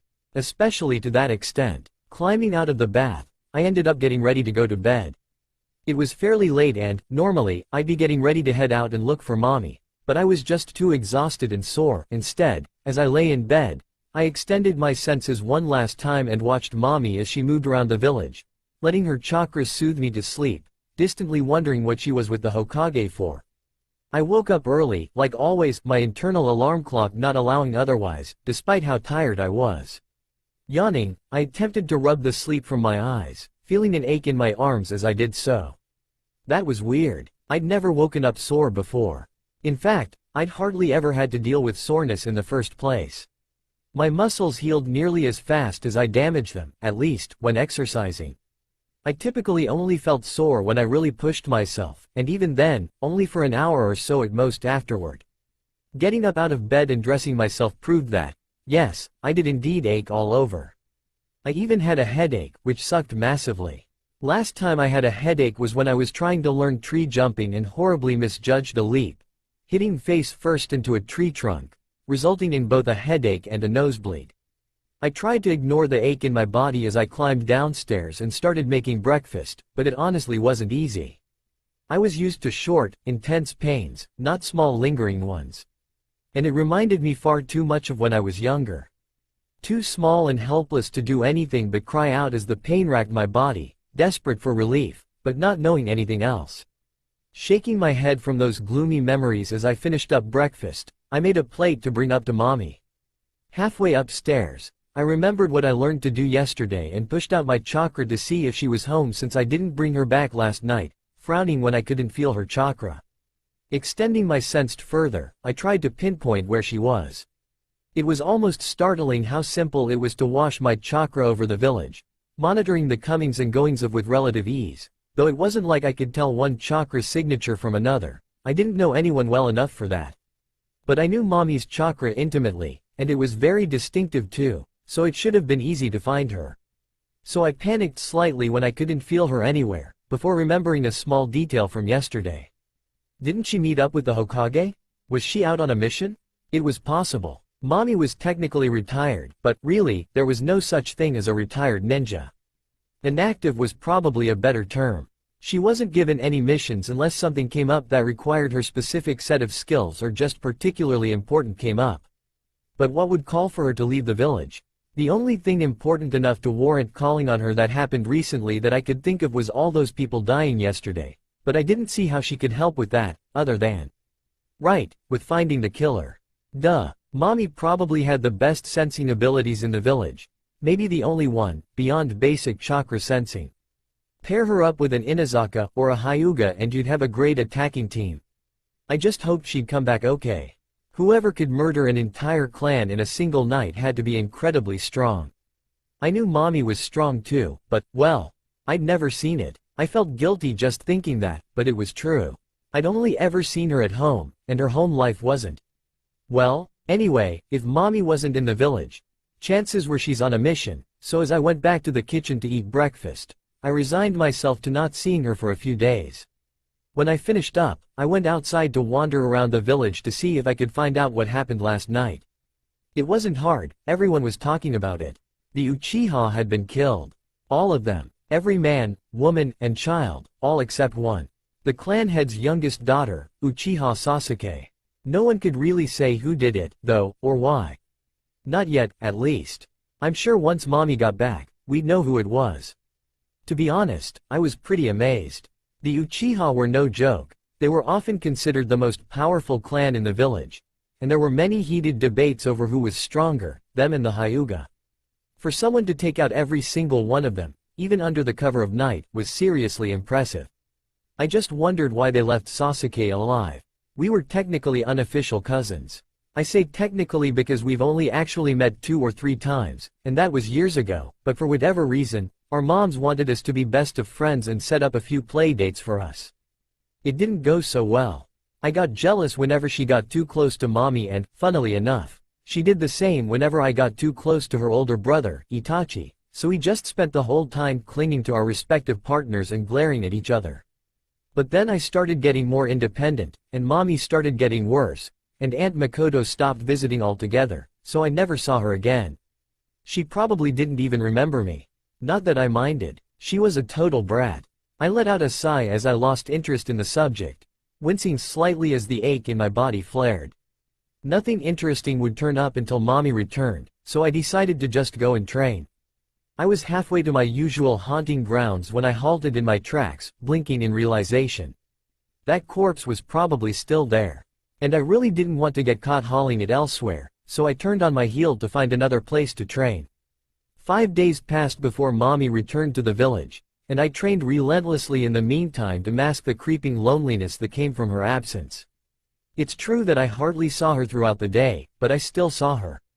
For her to disappear entirely was hard. So I distracted myself by breaking trees and shattering rocks, and more than a few bones. My body still ached with soreness as well. I wasn't sure why, but I could only assume it was a side effect of using the Nine Tails chakra. After this long, I was starting to get worried, but I think the soreness was starting to lessen, so I'd wait a little longer until I attempted to bring it up. I knew the moment when Mommy came back. I'd been periodically checking up on the village with my new sensing abilities ever since she left to see if she'd returned, so when, in the middle of training, I felt her chakra on the very edge of my senses, I stopped everything I was doing as my face broke into a huge grin and I bolted back home. I wanted to head straight for her, but she would be going to the Hokage first for a debriefing, and interrupting would be inappropriate. Despite how much I didn't care, I also didn't think it would go down so well for anyone involved, Mommy included, so I went home to wait for her instead. I sat down in front of the main entrance, keeping a careful watch on her chakra as she met with the Hokage, a happy smile on my face. My brow furrowed slightly when I noticed something weird about Mommy's chakra. It was fluctuating strangely, compressing and pulsing, twisting and warping in strange ways. Then it'd stop for a moment, then start again a short moment later. It reminded me of when I did my chakra meditation, but far more complex and precise. At some point, it stopped completely, and shortly after she started heading my way. Waiting impatiently as she moved closer and closer, when she finally came into view I shot up to my feet, smiling widely at her. She looked beautiful, breathtaking, but also tired. She was in her Jonin uniform, which I had never seen her in before. Her long red hair was pulled back into a high ponytail, two long strands of hair framing her face, falling past her shoulders. The flak jacket left her arms bare, showing the dirt and mud smeared on her skin. Her head was bowed, not looking where she was going. Her eyes were bruised, she must not have gotten much sleep, and there was dirt smudged across her face. When she heard me stand, she looked up, and the moment her eyes met mine she visibly winced, stopping in her tracks. My smile faltered somewhat, but I managed to keep it on my face. I so desperately wanted to run into her arms, but I knew doing so just might make it worse. She closed her eyes and took a deep breath, apparently steadying herself, then opened them again and looked back at me. Her mouth twisted upwards slightly in a sad smile. "Naruto," she said softly. I smiled wider in response, tilting my head slightly at the way her chakra shifted as she said my name. She raised two fingers and gestured for me to come to her. "Come here, sweetie." Eyes widening in surprise and blushing at the unexpected endearment, I didn't hesitate to rush forward. I almost thought I was dreaming when she knelt down to catch me and pick me up, but no dream could match the warmth of her arms or the softness of her skin. She wrapped me in a desperate sort of hug and I circled my little arms around her neck, holding her as close as possible. She was shaking slightly, I noticed, and when I heard a small sniff, I realized she was crying. My heart clenched at the thought and I held her tighter, wanting to make her pain go away, but not knowing what I could do. After what felt like an eternity, yet not nearly long enough. Mommy pulled away slightly to look at me, wiping tears from her eyes as she did so. "You're all sweaty," she said, her tone deceptively light. "Were you training?" There it was again. Her chakra was acting weird again, bending and twisting suddenly before stopping abruptly. It was almost like, I nodded in answer, focusing a bit more on her chakra to try and confirm my theory. She smiled wider, just a bit. It was such a pretty smile, it made my heart beat faster. "Ah, that's good," she said as she moved into the house with me. "Well, I guess we're both dirty then, huh? Would you like to take a bath together, Masumi?" I smiled at her, both because of the offer and because I was pretty sure I figured out what her chakra was doing. It was talking, or rather, Mommy was talking with her chakra. It was twisting itself into several distinct, intricate shapes, quickly shifting from one form to another to match each word she spoke. I just didn't know why. I hadn't felt anyone else do anything remotely like this when they spoke, so it had to be an Uzumaki thing, which made more sense the more I thought about it. No one could naturally sense chakra as well as an Uzumaki could. Had they created their own language just out of shaping their chakra?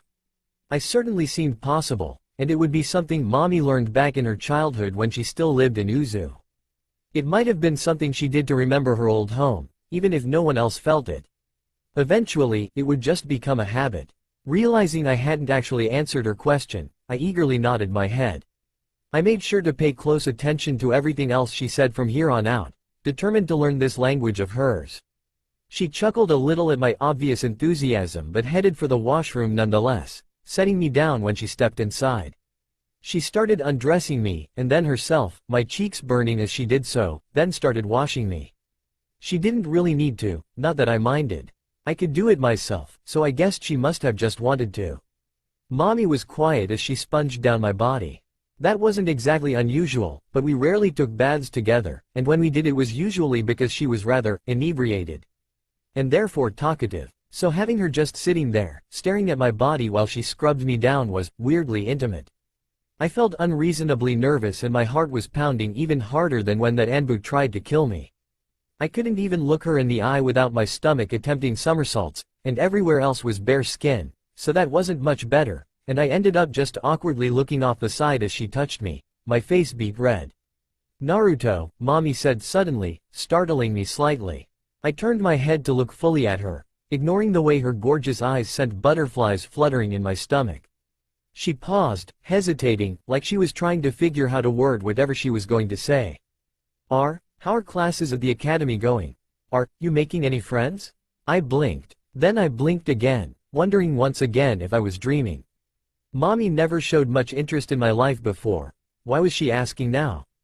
I mean, it made me ludicrously happy, but I didn't understand what brought it on. I also didn't know how to tell her that I barely attended the academy and that I wasn't interested in making friends, even if they didn't all think I was some sort of menace. So I just sort of shrugged my shoulders, feeling oddly disappointed that I couldn't give her more.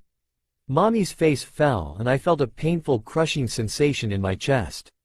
"Oh," she said, "I see." She fell silent for several long minutes after that and I felt irrationally angry with myself for making her sad. Despite that fact, I didn't know what else I could have done. She moved behind me to wash my back, which was simultaneously easier to handle and disappointing. I loved looking at her, no matter how strange it made me feel. "You spend a lot of time in the forest," Mommy said suddenly. It wasn't a question, and I found myself surprised she knew that before, remembering she could probably sense me as well as I could sense her. Maybe even better, it made me wonder why she didn't seem to know I hardly went to my classes, but I discarded it as unimportant. "Do you spend all that time training?" She sounded strangely worried for some reason, but I nodded anyway, turning my head slightly to see her reaction. She was frowning, and I floundered as I tried to figure out what I said wrong. "Don't you think that's a bit much?" I turned to face her a little more fully, blinking up at her in confusion. "I only trained in my free time, which was, well, all the time really, but it's not like I had anything else to do." Mommy stared intensely at me for a moment. I didn't really know why, but it made me blush nonetheless. Eventually, she just let out a small sigh and said, "Never mind." I felt confused and worried I had upset her even more somehow, but I had no idea how and I pondered it uselessly while she continued washing me. "There," she said when she finally finished. "All clean. Why don't you go and soak? I'll join you in a moment." I nodded dutifully, stepping over to the tub and lowering myself into it, letting the hot water wash over me. I sighed in contentment, closing my eyes briefly to enjoy the feeling before opening them back up and turning to look at Mommy, leaning against the edge of the tub to watch her. It was a little easier now that she wasn't so close. I felt a little perverted just staring at her, but it was worth it just to see her amazing body. Seeing the water trail down her body and the suds stick to her skin as she washed was bliss. I just wished I could do something about that sad look on her face. The way she stared at nothing, her mind obviously elsewhere, paying only the barest attention to her surroundings. It made my heart ache when I saw her like that. She did notice me staring eventually. She wasn't paying much attention, but I wasn't exactly being discreet. She smiled at me, a teasing smirk, and puffed out her substantial chest. "See something you like, Masumi?" My blush worsened immeasurably and I sunk into the water down to my nose in a vain attempt to hide my embarrassment. Mommy laughed, light and airy, and I relished the sound, even if it was caused at my expense. "There's no need to hide. It's not like I mind." Then her smile faded and her despondent look returned. "Even if I don't deserve it." I frowned, pulling my head out of the water to look at her. Mommy saw my frown and waved her hands frantically. "Ah, don't mind gloomy old me, Masumi. You don't need to bother yourself with." I stood suddenly, startling Mommy into silence. Stepping out of the bath, I walked over to her and threw my arms around her neck, pulling her into a tight hug. "Naruto?" I shook my head, pulling her closer, pressing my body against her in a way that made my blush triple in intensity, but I didn't let go. I rested my head against her shoulder, making myself comfortable as I waited for her to hug me back. And she did, after a moment.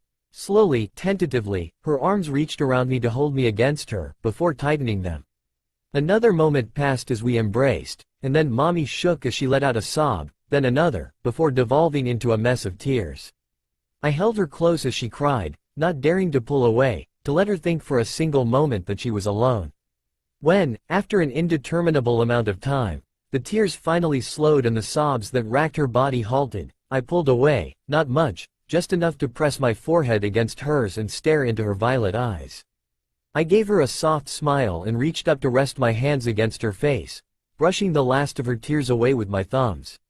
Mommy stared back with sad eyes, one of her hands moving to rest on top of my own. She spoke, hiccuping slightly. "You're so good to me. Even though I'm like this," she said, her breath shaky. "I don't deserve you." I shake my head, denying the statement. She deserves everything I can give and far, far more. It didn't matter how broken she was. I'd do whatever it took to make her whole again. I love you so much, she said hopelessly, and I can't stop my heart from skipping a beat at her words even when she says them so miserably, but she continued, her voice increasingly desperate, tears breaking through once again. Please don't leave me, you're all I have left. Never, I thought to myself as I stared into her eyes, wondering if she could see the promise in mine. I closed them a moment later and leaned in slowly, my heart beating furiously, and ever so softly pressed my lips to hers. I felt her go stock still, but I kept still. Our lips locked together for a moment, and then another until I felt her body relax and her lips begin to move against mine. So impossibly soft and so wonderfully sweet. We pulled away from each other moments later, before I could even process the taste. I looked up at her shyly, still in ecstasy. I could only imagine how red my face must have been. She looked similar, her cheeks tinted pink as she brought 2 fingers up to her lips, her eyes wide in disbelief. And then she smiled, her eyes lighting up, and I was left breathless because I had never seen her so alive. So bold, she said softly, but I could hear the happiness in her voice, and I'd never loved her more. She looked down at me and I could see the love on her face, clear as the morning sky, and not clouded by endless grief and sorrow. She pulled me close then, wrapping me in another hug, fierce and gentle, filled with care and warmth, and I hugged her back just as passionately. Thank you, she said, adoration coating her voice, and I smile wider than I've smiled before because even though I know it won't last forever, that eventually, she'll slip back into her depression, for the first time ever she'd actually heard me, and, maybe, that first step toward healing had finally been taken. I don't know why, but something about the full moon made me strangely restless. It didn't really make any sense, especially because I honestly found it rather beautiful. So big and round, hanging high in the dark night sky, a shimmering orb sending soft rays of sliver light down upon the world, set aglow by its calm aura. It was entrancing, but equally I couldn't help but feel oddly unsettled while looking at it, for no discernible reason. Like a bug had wormed its way into my gut and started biting a pit of anxiety into my stomach. Yet despite all that, I couldn't seem to stop myself from climbing to the roof of our house every month and just to stare at the thing, hour after hour as the night grew cold, watching as it leisurely traveled through the stars. At times I imagined the moon was watching me back, but that was just a flight of fancy, conjured up from the loneliness I seldom admitted to. No, I had no idea why the moon brought forth such conflicting emotions within me, but regardless I had much more important things that stole my attention, like the pitiful progress I was making in regards to my training. I had more or less stalled. I wasn't getting any better and it was starting to really tick me off. If anything, I've actually gotten worse because I couldn't even do the clone technique anymore. I had too much chakra now. Ever since I used the 9 tails chakra that one time, the seal must have loosened somehow because it had started leaking more chakra than it ever had before. It's why I was so sore all the time afterward. My coils were being pumped with far more of the fox's chakra than they were used to and it took a while for them to grow and adjust. It also meant my chakra reserves were almost double what they used to be, and as a result, I couldn't make clones anymore. I kept putting far too much chakra into them, but I just couldn't use any less. It was like trying to pick up a single grain of sand from the desert. It just wasn't possible, and how ridiculous was that? Who ever heard of having too much chakra? Not only that, but my chance of passing the academy in a year had officially passed. I'm not quite sure how, but it seems with the big, important final exam, the teachers actually put effort into being discreet when failing me. When I got my test back, sporting a big fat F, it didn't even look like the same one I took. It was my handwriting all right, but the questions were different from the ones I remembered. Nothing too different, but enough to count. When did the Third Great Ninja War end? Was replaced to say Second Great Ninja War. What was the name of the second Hokage? Changed to ask about the first instead, stuff like that. Things that made the answer I put down still make sense, but were incorrect. I peeked at some of the other students, and they all had the same test that I got back, so I guess they must have given me a different one to take.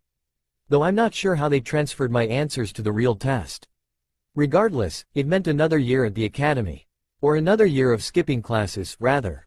The academy grated heavily on my nerves, filled with bumbling children and idiot teachers.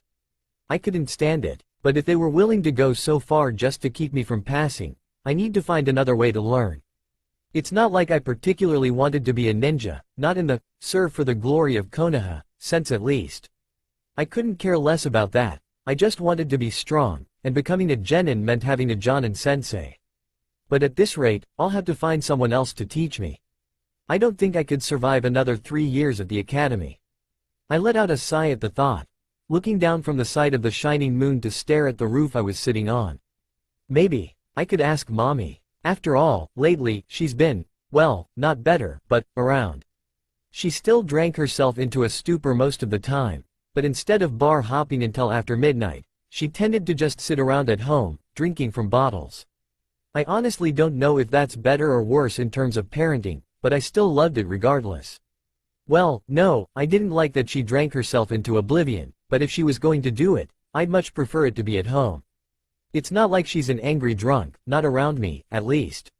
Mostly she just, sort of, sat there, watching me silently with an empty look on her face. Either that or she gushed drunkenly over me, squishing my cheeks together and pulling me into tight hugs. I wasn't going to lie and say I didn't enjoy the attention, but it would mean much more to me if she did it while sober. Still, it wasn't too late right now, she probably wasn't too far into her drinking. I could try and get her to teach me something. At the very least, it couldn't hurt to ask. I stood from the roof and hopped down to the ground, sending chakra to my legs to break the fall before entering the house. It took me a moment to find her just because she wasn't where I expected her to be. Rather than drinking on the couch like I expected, I found her in the kitchen making some onigiri. It was unexpected enough that I actually paused in the doorway to make sure I wasn't seeing things. But no, there she was, her pretty hair tied back as she patted together the little rice balls. I just didn't understand why. Or for who. There were too many for one person, enough for 3, really. I supposed she could just be making them for later, but Mommy wasn't really once for foresight. I felt my insides twisting painfully as I thought of Mommy making food for someone else. She must have noticed my presence, for a moment later her head shot up and she smiled in my direction. "Naruto," she exclaimed with some excitement in her voice, and it made smile curiously back at her. "You're just in time. I'm almost done here, help me pack these up." She gestured to a stack of bento boxes sitting next to her on the counter. I nodded and dutifully set about packing the onigiri into the boxes, though I still wasn't sure what they were for. Luckily, Mommy continued, "I had the greatest idea earlier while I was, earlier," she told me rather excitedly, if somewhat awkwardly. It made me blink in surprise since she rarely got so worked up. I figured since the Uchiha, she trailed off for a moment, her eyes unfocusing as she seemed to lose herself in memories, obviously thinking about Aunt Makoto. Even if neither of us had seen her for over a year before she died, Mommy still considered her to be her best friend and losing her hurt. But she surprised me once again, for after a moment she shook her head and focused back onto whatever it was she wanted to say. "Anyway, I figured Sasuke must be lonely so I thought we'd pay her a visit and have dinner together," she finished with a smile. I blinked up at her a couple of times, wondering where that idea came from. I really didn't care if Sasuke was lonely or not, and Mommy wasn't really usually so considerate. I felt irrationally jealous it was being wasted on some brat, but if Mommy was feeling unreasonably generous, then I wasn't going to do anything to disoblige her. I couldn't help but think it wasn't much of a dinner, though, as I glanced down at the onigiri. Apparently my unenthused reaction caught Mommy's attention and she frowned. "You do remember Sasuke, right?" she asked. I nodded in affirmation, but I was unsure what else to add. I got the feeling that Mommy expected me to be worried about the girl or something, but Sasuke's feelings weren't even remotely on my radar, so I elected to just finish packing up the onigiri in silence. "Ah, good," Mommy said awkwardly, evidently as at a loss for words as I was. A few more moments passed in silence and Mommy finished making the last of the onigiri and helped me pack them into the last bento box. "Right then, let's get going. I think she's still." She paused for a moment, her eyes glazing over, but not like they usually did when she was lost in herself, more like she was just focusing on something else. I felt her chakra pulse for just a moment and realized she must be sensing for Sasuke's chakra. "Yep," Mommy said a moment later, confirming my thoughts. "Still in the training grounds. I swear, that girl's almost as bad as you." I didn't really know what she meant by that, so I just picked up the bento boxes and followed Mommy out of the house. We stepped outside and Mommy looked at me for a moment, hesitating for some reason. Then she grabbed the boxes out of my hand and I frowned in protest, but she either didn't notice or ignored it. My frown quickly turned to amazement, however, when she brought out a scroll from somewhere, I don't know. One moment there was nothing in her hand, the next there was, and dropped the boxes, but before they could even begin to fall to the ground she quickly unfurled the scroll beneath them, made a one-handed ram sign, and sealed them away with little more than a puff of smoke. "There, that's better," she said, stuffing the scroll back wherever the hell she grabbed it from. She was about to start moving when she saw my slack-jawed expression and faltered. "What?" It wasn't all that amazing in the grand scheme of things, I'll admit it, but she did it with a speed and dexterity that I hadn't seen from her before, and it impressed me. So I just smiled brightly at her and shook my head.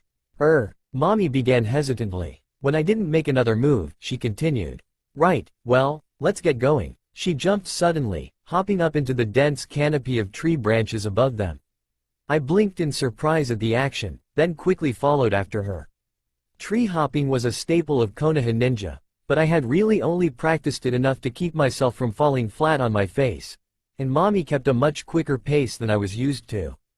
I did my best to keep up with her, but I could only guess as to how much she held back. Eventually, the trees cleared and we hopped along the rooftops for a short time, which failed to provide any relief for my limbs as Mommy merely picked up the pace.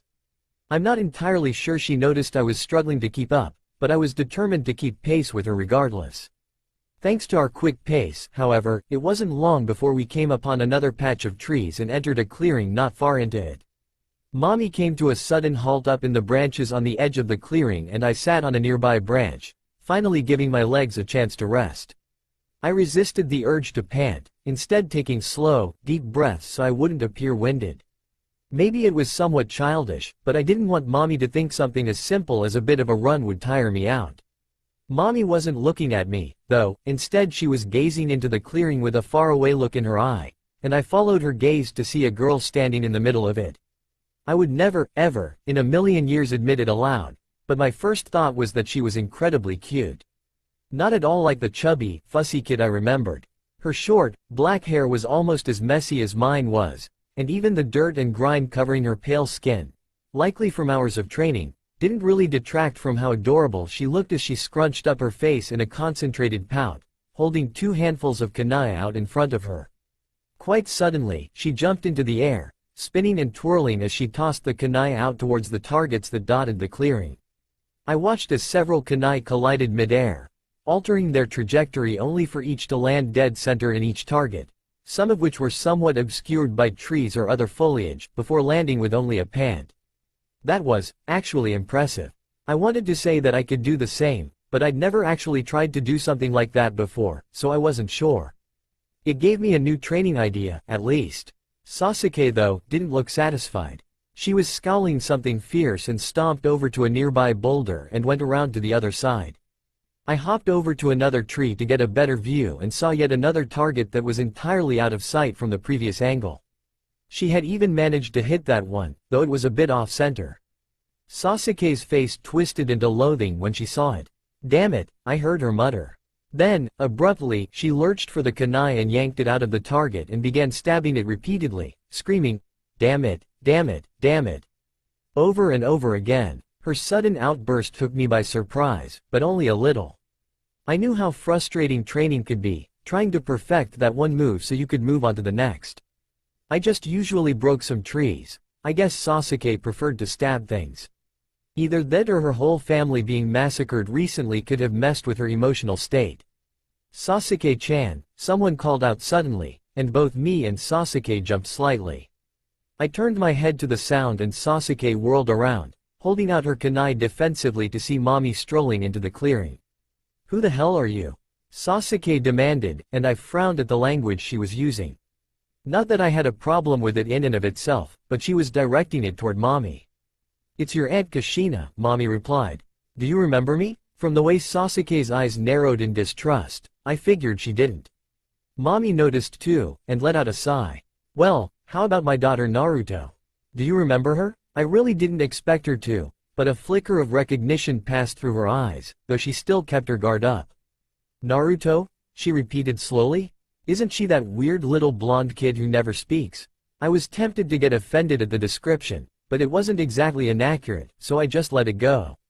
Mommy seemed to get offended on my behalf though, which made me smile a bit, but again, it wasn't like Sasuke was wrong, so in the end she just let out another sigh. Yes, her. I thought. Well, I thought the two of you could spend some time together. I think you two'd make good friends. I almost rolled my eyes. Mommy and Aunt Makoto already tried to put us together and it didn't exactly turn out well. But I refrained. I didn't really get why Mommy wanted the two of us to spend time together, but if that's what she wanted then I'd do my best to get along. So I hopped down from my little hiding spot in the trees and landed soundlessly behind Sasuke. A little too soundlessly, apparently, since she didn't notice my arrival. Instead, she just shouted at Mommy, "I don't need to babysit some weak little crybaby. Where even is she, if you want us to be friends?" I felt my eye twitch at that. I'd almost forgotten why I didn't like her. She's such a brat. Mommy blinked at Sasuke. "She's right behind you." Sasuke jerked her head around and let out a startled yelp which made me snort and tossed the kunai in her hand straight for my head. I caught it with ease, and Sasuke scowled at me. I slipped my finger through the ring on the end of the handle and idly spun it around, smirking just a little smugly at her. Sasuke's scowl deepened and she took a single step toward me before Mommy called out again.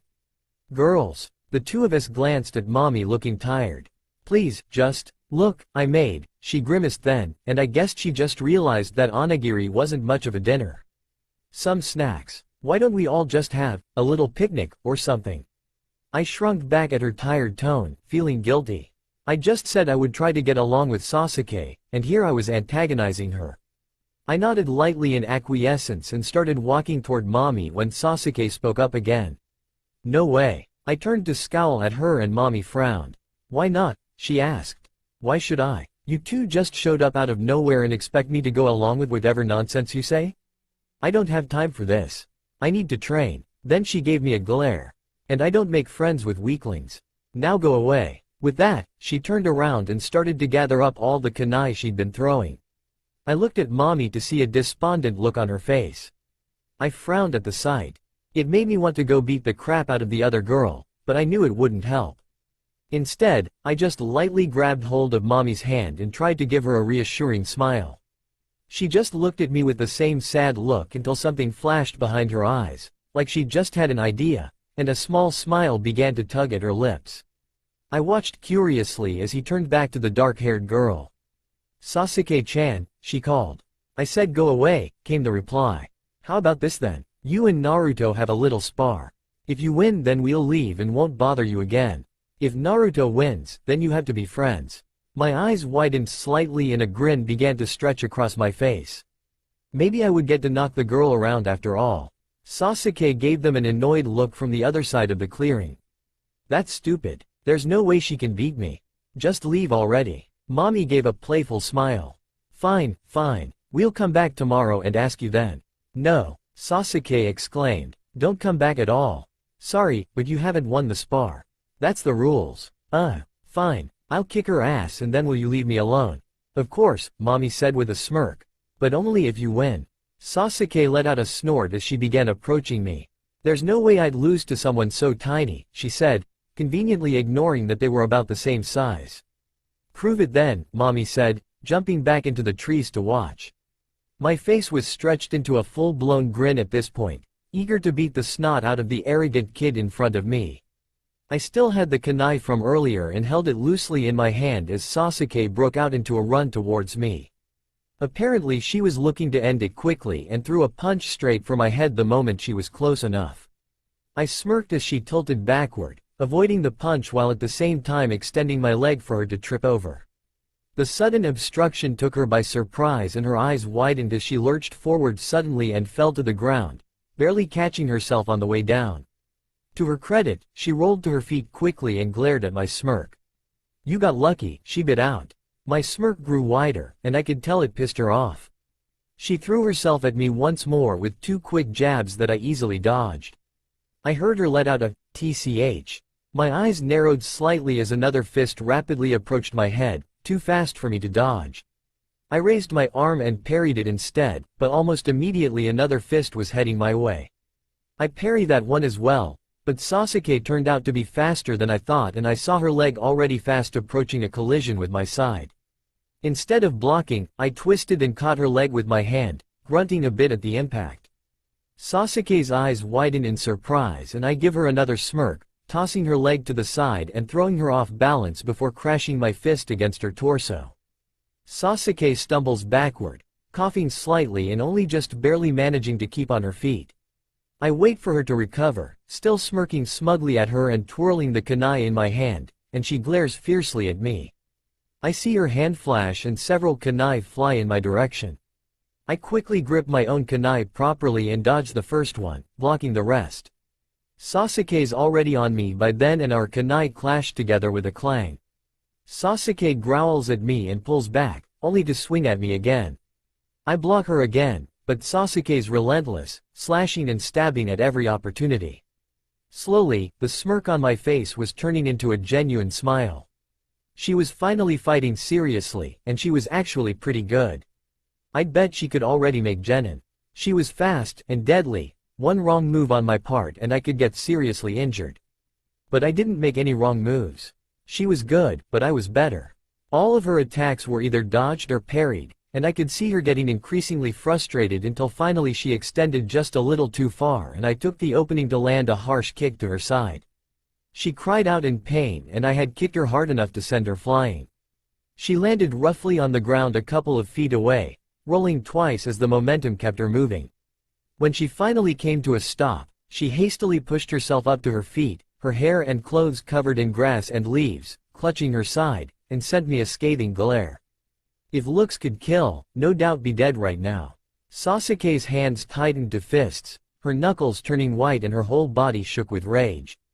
I eyed her warily, a little surprised at the sheer rage she was showing and almost expected her to charge at me again, but then, unexpectedly, she took a single, deep breath and seemed to calm herself down. "Fine," she grunted, "you're better than I thought." Then she sent me an arrogant smirk, much like the ones I'd been giving her, and added, "But you still won't be able to beat me."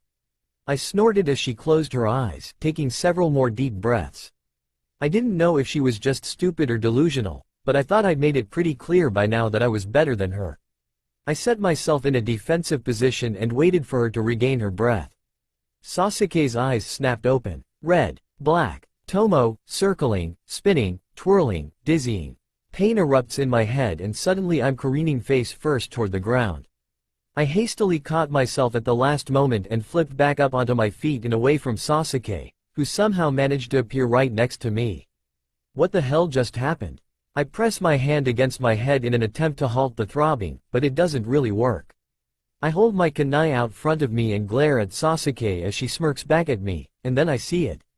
Her irises, previously solid black, were now blood red, with one black tomo in each lazily circling her pupils. The Sharingan. Shit, this might be bad.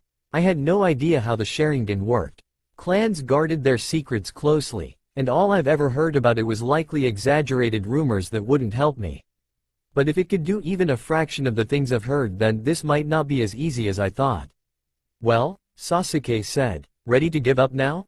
My eyes narrowed in annoyance. Screw the rumors. I was going to kick her ass anyway. I ran forward, tossing my kunai ahead of me. Sasuke mirrored my movements and the kunai collided in midair moments before we did. I threw a punch at her head, but she avoided it and countered with a slash of another of her kunai. I jumped out of its path and aimed a kick at her side, but she blocked it with her arm and quickly thrust her kunai towards my torso. I knocked her wrist to the side, but by the time I realized Sasuke's leg was also rising, it's too late, and her foot was planted squarely in my chest. The wind was knocked clean out of me as I got sent flying backwards, landing on the ground several feet away.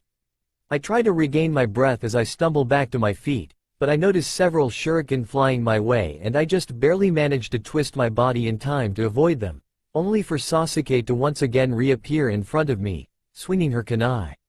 We exchange blows one again, but this time is markedly different. Sasuke's moves have changed, short and precise, not a movement wasted. She was already fast, but now she's almost impossible to keep up with. She blocks each and every one of my attacks with ease and it doesn't take long for me to realize that a frontal assault just isn't going to work anymore. It's almost like she can read my thoughts, and the moment I make a move she's already moving to block or dodge. I need to catch her off guard. Attack from a blind spot, or put her in a position where she can't move to protect herself in time. But that's easier said than done, and Sasuke refuses to let up. I already have my hands full avoiding all of her attacks, and I can't get away from her onslaught without exposing myself, something she'll be sure to take advantage of. But first I need to get rid of that kunai. Having to dodge all of her attacks just because she has a weapon and I don't is too annoying, and disarming her might give me some extra legroom. I stop any offensive altogether and focus on defense. Sasuke notices, of course, but that only encourages her to redouble her efforts, hitting faster and harder. I carefully dance around her blade until she makes a certain move, and I strike. As she thrusts her kunai forward to stab me and reach out to grab her wrist. I can see Sasuke realize what I'm going for at the last moment and try to pull her arm back, but by then it's too late. My fingers wrap tightly around her wrist and I twist her arm around as far as I possibly can. I hear Sasuke's painful intake of breath as she involuntarily releases the kunai just as I notice her foot approaching my head, but it's too late to avoid it and it crashes into my temple. For the second time pain ravages my head and it nearly debilitates me, but I take the chance to retaliate and knock Sasuke's other leg out from under her. She lets out a surprised yelp as she falls to the ground, but before I can capitalize on it she catches herself and jumps away from me. I don't chase after her, or rather I can't, as the throbbing pain in my head steals my attention for a moment. I shake my head in an attempt to focus, but all it really does is aggravate the pain. Why does she keep going for the head? Sasuke is standing a few feet in front of me, rolling her shoulder with an annoyed look on her face. Why are you so strong? She asks me seriously. Even the bigger kids have never been able to beat me, and that was before I awakened the Sharingan. And then you come out of nowhere and can stand against me after? I just shrug my shoulders. It's not like I do anything special. I just train a lot. Sure, having the 9 tails helped a little, but that was mostly just healing me up so I could get back to training. Sasuke scowled. Fine, then, let's see what you can do against this. My eyes widen as she runs through a series of hand seals that I don't recognize. She finishes them before I even have time to react and inhales deeply. That's not good. I run through the seals for the substitution jutsu as a fireball springs from Sasuke's mouth and rushes toward me. And I can feel the heat brushing against my face as I finish, just in time to leave behind a well-roasted log instead of flesh. I reappear not far behind Sasuke and immediately rush her, but she hears me coming and cancels the fireball, twirling around to intercept me. What the hell? Sasuke exclaims as we clash. Was the substitution? Where did you learn that? I give her an incredulous look. Was she seriously asking me how I learned a basic, E-ranked jutsu right after spewing a giant fireball? That shouldn't even be possible. Everything I'd read about nature transformation said that attempting such a thing at our age was virtually suicide. My incredulity must have shown on my face, for the next thing she spouted was, "Shut up. I just have had the chance to learn it yet, okay? We're not even old enough to enter the academy yet, so how did you learn it?" Luck, mostly, if I was being honest. If that one student hadn't been slacking off, I never would have learned it. Do it again, Sasuke suddenly demanded with a grin. Let me copy it. What? Copy what? The substitution? How? Why? My Sharingan, dumbass. It lets me copy jutsu. I couldn't see past the fireball, so show it to me so I can use it. My eyes widened at that information. Copy jutsu? That was so not fair. I wanted something like that. But also good to know. I wasn't going to just reveal one of my advantages in the middle of a fight, even if Sasuke seems to have forgotten that in her excitement. Her grin didn't fade, though, as I blocked another blow from her. Fine, then, she said. I'll just make you use it again. I grinned back challengingly at her even as I grabbed hold of her arm and attempted to toss her over my shoulder. Sasuke let out a surprised shout but managed to steady herself enough to kick me away before I could fully follow through, and I pulled back with a grunt. There was a pause as we stared at each other for a moment, pondering our next move, and I suddenly realized that I was enjoying myself immensely. I'd never been able to fight with someone on par with me, and I'd honestly never thought I would until I became a full-fledged ninja. Going toe-to-toe like this, trading blows with equal fervor, it was more fun than I ever expected. And if the matching grin she wore as we charged at each other once more indicated anything, then Sasuke was feeling the same way. I'm not really sure how long we fought. There was never really a time when it felt right to stop, so we just kept going, throwing punches and taking kicks until finally Sasuke was finally on her back, too exhausted to get back up and desperately gasping for air. I was standing over her, barely, hands on my knees and breathing just as hard, sweat pouring from both of us. I had won, technically, but it honestly didn't feel like much of a victory. As much as I didn't want to admit it, Sasuke was the teensiest bit better than me. Despite how well I did in the beginning, once she had activated her Sharingan I started taking more hits than I could dish out. If it wasn't for my stamina, I would have hit the ground a long time ago. Alright, Sasuke said between breaths.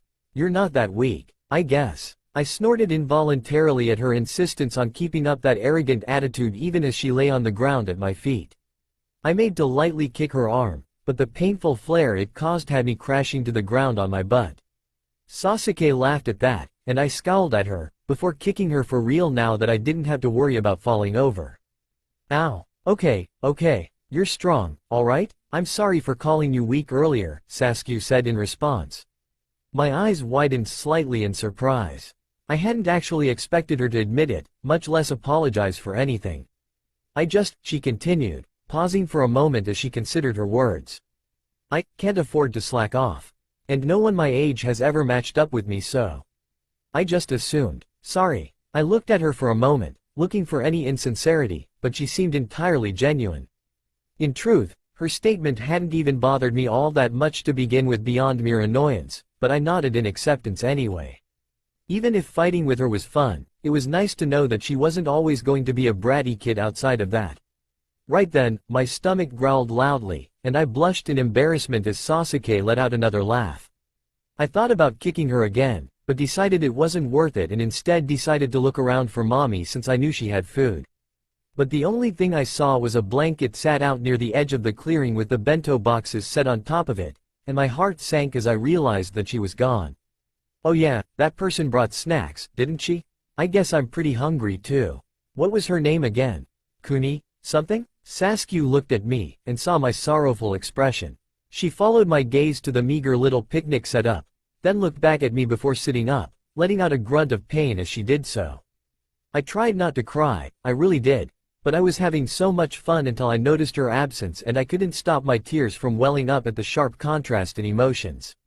Sasuke began hesitantly. She's your mom, right? I nodded slightly. There was a short pause, and then, do you love her? I didn't know what kind of question that was, but I nodded again anyway. I loved her more than life itself. I saw Sasuke's face scrunch up in thought out of the corner of my eye, and again I couldn't help but notice how cute she could be. It was an odd thought, but for some reason it made me feel a little better. I rubbed the tears away and turned to her more fully, watching her as she seemed to debate herself.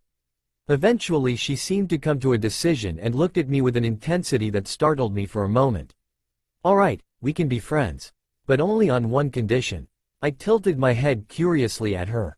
As far as I was aware, the condition was me winning the spar, but I guess I didn't mind another as long as it wasn't too burdensome. Yet when she spoke again, her voice was gravely dark, and her black eyes once more bled into the red of her spinning Sharingan. One day, I'm going to kill you. I blinked at her, taken entirely aback. I wondered how I was supposed to respond to that, but I really had no idea. Kill me? How in the world was that conducive to friendship? Luckily Sasuke decided to explain, her gaze shifting to the side, one of her fingers reaching up and pulling at one of her lower eyelids. These eyes, they're incomplete. Weak. She spat out the last word, as if the very concept disgusted her. The only way to achieve their full strength is by murdering your closest friend. What the hell kind of bloodline was that? I was all for acquiring power, but to do so by murdering your closest friend? Only, I don't have any friends. I need to be strong, and wasting time with friends would only hold me back, even if that's the only way to obtain the Mangekyo. At least, that's what I thought.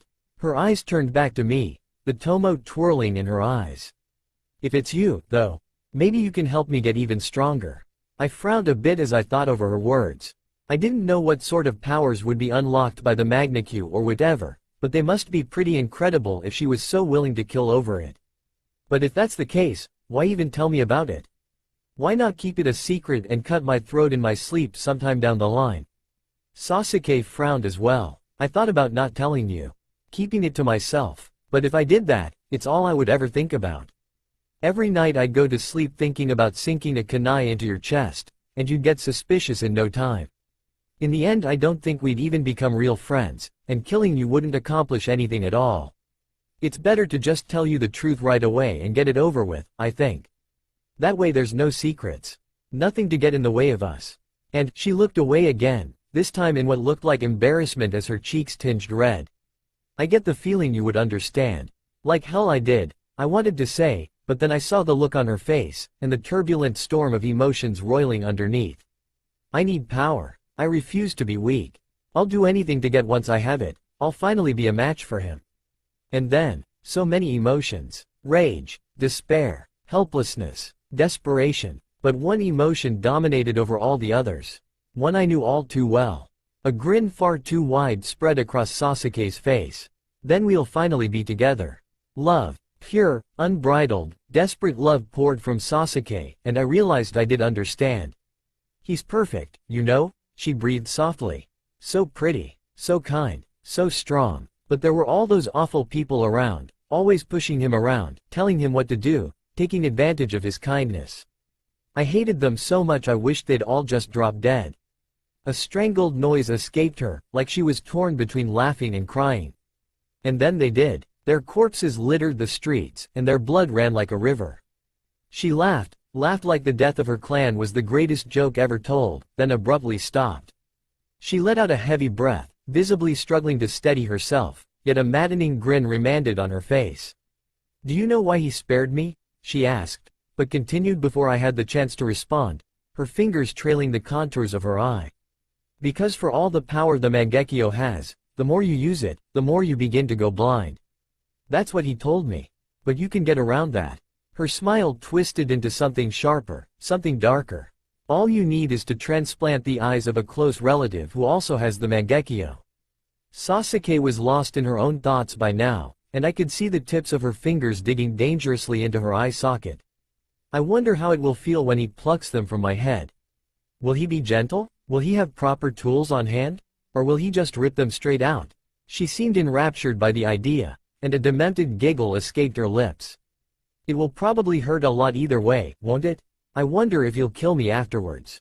I hope not. I hope he lets me stay. But even if he does, I don't mind. As long as I get to be with him in the end." I let her ramble, lost in her own head. Sasuke and I were more alike than I ever would have guessed. We both had people we loved and devoted ourselves to, and we'd both sacrifice anything and everything for them. The only difference was that Sasuke's brother had actually asked that of her. And she was willing, utterly. In a way, I was envious. She had such a clear path set before her. She knew just what she needed to do in order to reunite with her loved one. Meanwhile I was stumbling around in the dark, desperately searching for an answer and finding none. What I would give for a clear way forward like her. But then again, I had mommy here in the village with me. If she were a missing nin like Itachi, forever out of my reach, I would go crazy too. In the end, there was really nothing to be said. She was right, I did understand her, probably better than anyone else ever could. So instead I just took her hand, her eyes snapping to me as I did so, as if she had forgotten I was there. Neither of us said anything as I pulled her up to her feet and over to the picnic mommy had set out for us. It was just onigiri, but mommy had made it herself, so I treasured every bite, and made sure Sasuke did the same. We parted ways afterwards, but I was already planning on meeting up with her again the next day. And such an odd feeling it was, looking forward to seeing someone who wasn't mommy. But it wasn't unpleasant at all. No, not at all. I tried to shake my hand free of Sasuke's grasp, but her grip was ironclad. Any progress I made in freeing myself only resulting in her tightening it further without a care for my comfort. "Stop squirming," she shouted. "I'll break your arm if I have to, see if I won't."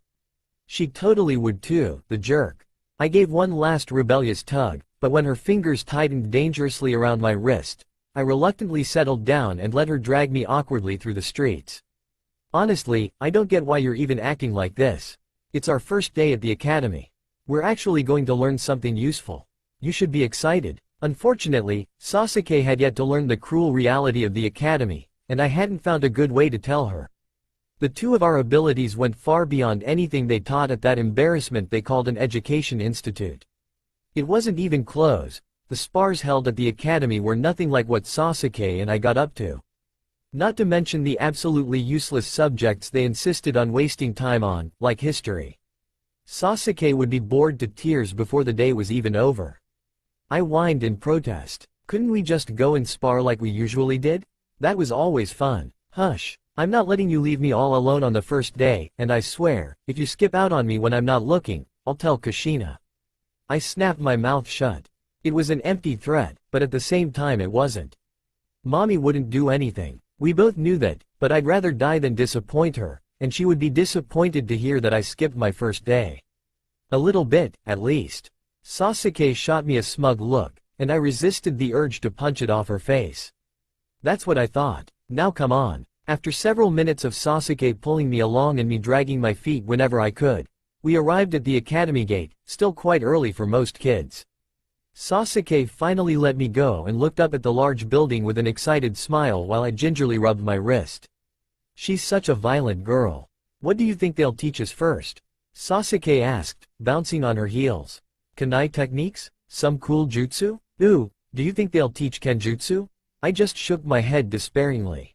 Sasuke's expectations would soon die a vicious death, and I only hoped I wouldn't be near her when it did. The worst thing anyone could do, as far as Sasuke was concerned, was hamper her training, and there was no telling what she was liable to do if she thought someone was getting in her way. Actually, maybe I did want to be close. That sounded incredibly entertaining. Come on, let's go find our class. Sasuke took my wrist again and pulled me forward. I winced as she grabbed the same bruised spot, but ultimately just rolled my eyes and followed obediently along. I was already familiar with the layout of the academy, so I could have taken us straight there if I wanted to. But I also didn't want to spend a second longer in that classroom than I had to, so instead I just let Sasuke wander in search of it in a vain attempt to delay our inevitable suffering. Unfortunately, the floor plan was made for idiot children to navigate, and Sasuke was anything but, so we reached our destination in a matter of moments. We obviously sat next to each other, but I had to convince her to let us sit in the back of the classroom. It was better that way, as Sasuke would soon realize. Or at least, it was until I could convince her to ditch this place with me. As the students trickled in, I was reminded that Sasuke was rather famous. I didn't really understand, since all she had done was not die when everyone else had, but either way, the people in the village were the polar opposite to me when it came to how we were treated. They all pointed excitedly when they saw her and whispered in not-so-subtle voices to their friends about her presence. Regardless of the disparity of our treatment, however, we both had the same reaction, as Sasuke only scowled at the onlookers disdainfully. Things settled down as the start of class closed in, and the instructor ordered everyone to their seats. Their usual system of ignoring my presence entirely continued from last year, so I wasn't surprised when they had elected to skip my name during roll call. What did surprise me was Sasuke immediately raising her hand to helpfully inform them that they had forgotten someone. You didn't call on Naruto, she said. The instructor looked annoyed at the mention of me, but he put on a pleasant face when addressing Sasuke. Yes, Uchiha-san, I see that. Thank you, he said rather curtly, and Sasuke sat back with a huff. Even they act like this? She muttered under her breath so only I could hear. One of these days, I'm going to figure out why everyone is so weird about you. I just gave her a little smile. Sasuke could be rude and abrasive, but there were many times when she defended me in little ways like this even when there was no reason to. It's not like I was going to complain about it, but it made me happy when she did so anyway. I wasn't used to anyone sticking up for me, so it felt nice, even if it was ultimately unnecessary. Not long after, the placement test started, and the instructor began by passing out a test to gauge everyone's knowledge. It was meant for newly admitted student, not someone sitting in for their second year. The answers were child's play, and I was sure Sasuke had done just as well. She didn't read nearly as much as I did, but she absorbed information like a sponge, and her memory was freakishly good. Really, the question wasn't how high either of us scored, but whether anyone else in the class would match up. The real fun, however, was when they brought us all out into the courtyard to spar with one another. And by fun, I meant watching as bumbling children flailed uselessly at each other until one of them was pushed out of the sparring circle or gave up in tears. An embarrassment, in other words. I couldn't help but laugh at the dismayed look on Sasuke's face as she watched them fumble around. She had grown up in one of the most famous ninja clans in all the world, and had Itachi for a big brother. Play fights for her were death matches for civilian children. How are they this bad? Sasuke's voice was full of disbelief. Her eyes followed as one particular boy somehow managed to trip over his own feet right as the match started and began crying from his scraped elbows. Sasuke physically winced from the sheer embarrassment of having to be in the same class as him. This has to be some sort of joke. I just shrugged. Unfortunately, this was reality. Civilian kids were a joke, and the majority of them would drop out by the end of the month. You could tell who were the children of ninja since they didn't burst into tears at the first injury, but even they were hit and miss.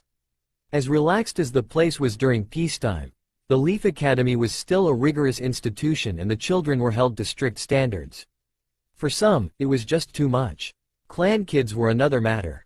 They were often used to the rigors of training under their own roofs and breezed through the academy. Of course, there were always exceptions. I supposed I was one of them. Regardless of my parentage, I didn't have the support of any clan, so technically I was just an unusually skilled civilian. And, of course, Sasuke was a clan kid through and through. As for any others in our class, I only spotted one of them. Their moon-white eyes were a dead giveaway to what family they belonged to, and it was only confirmed when the instructor called out, "Hyuga Neji." The stoic-looking boy with long brown hair stepped forward into the sparring circle. He looked around at his potential opponents and, while his face didn't show much, I could see a hint of disdain in his eyes. "Uchiha Sasuke," they called out next, and Sasuke let out a huff. Finally, she muttered, moving to step into the ring with the Hyuga. The two made the seal of confrontation at each other, though his was rather stiff and Sasuke barely tried. "I've heard rumors that you've unlocked your Sharingan," the stiff boy said before beginning the fight. "I wonder if there is any merit to them." Sasuke just looked at him lazily. And if there was? Then it would make for a most prestigious occasion for two most famous dojutsu to clash, he said. He then shifted into an unusual stance that I vaguely recognized as a Hyuga-styled form. At the same time I could feel a pulse of chakra coming from him and I saw the veins around his eyes bulge. Sasuke just snorted. "That's too bad then, because there's only one here worthy enough to face my eyes, and she sure as hell isn't you," she snarked before settling into her own stance. The boy's stoic face twisted into a scowl, and I could tell she hit a nerve. Without hesitation, he charged forward and thrust his palm towards her torso. Sasuke didn't bother to even dodge and caught his move mid-strike by the wrist. He didn't even have time to widen his eyes in surprise when Sasuke yanked him closer and delivered a brutal punch to his cheek. The boy lurched back with a cry, clutching his face in pain, and Sasuke was apparently feeling sadistic enough to back away and let him suffer instead of just ending the fight. If the twinge of a cruel smile I could see on her lips was anything to go by. Neji squirmed for a moment as he tried to relieve the pain in his cheek, but he collected himself faster than I honestly expected him to. Then again, he was a clan kid, so maybe it shouldn't have been so surprising.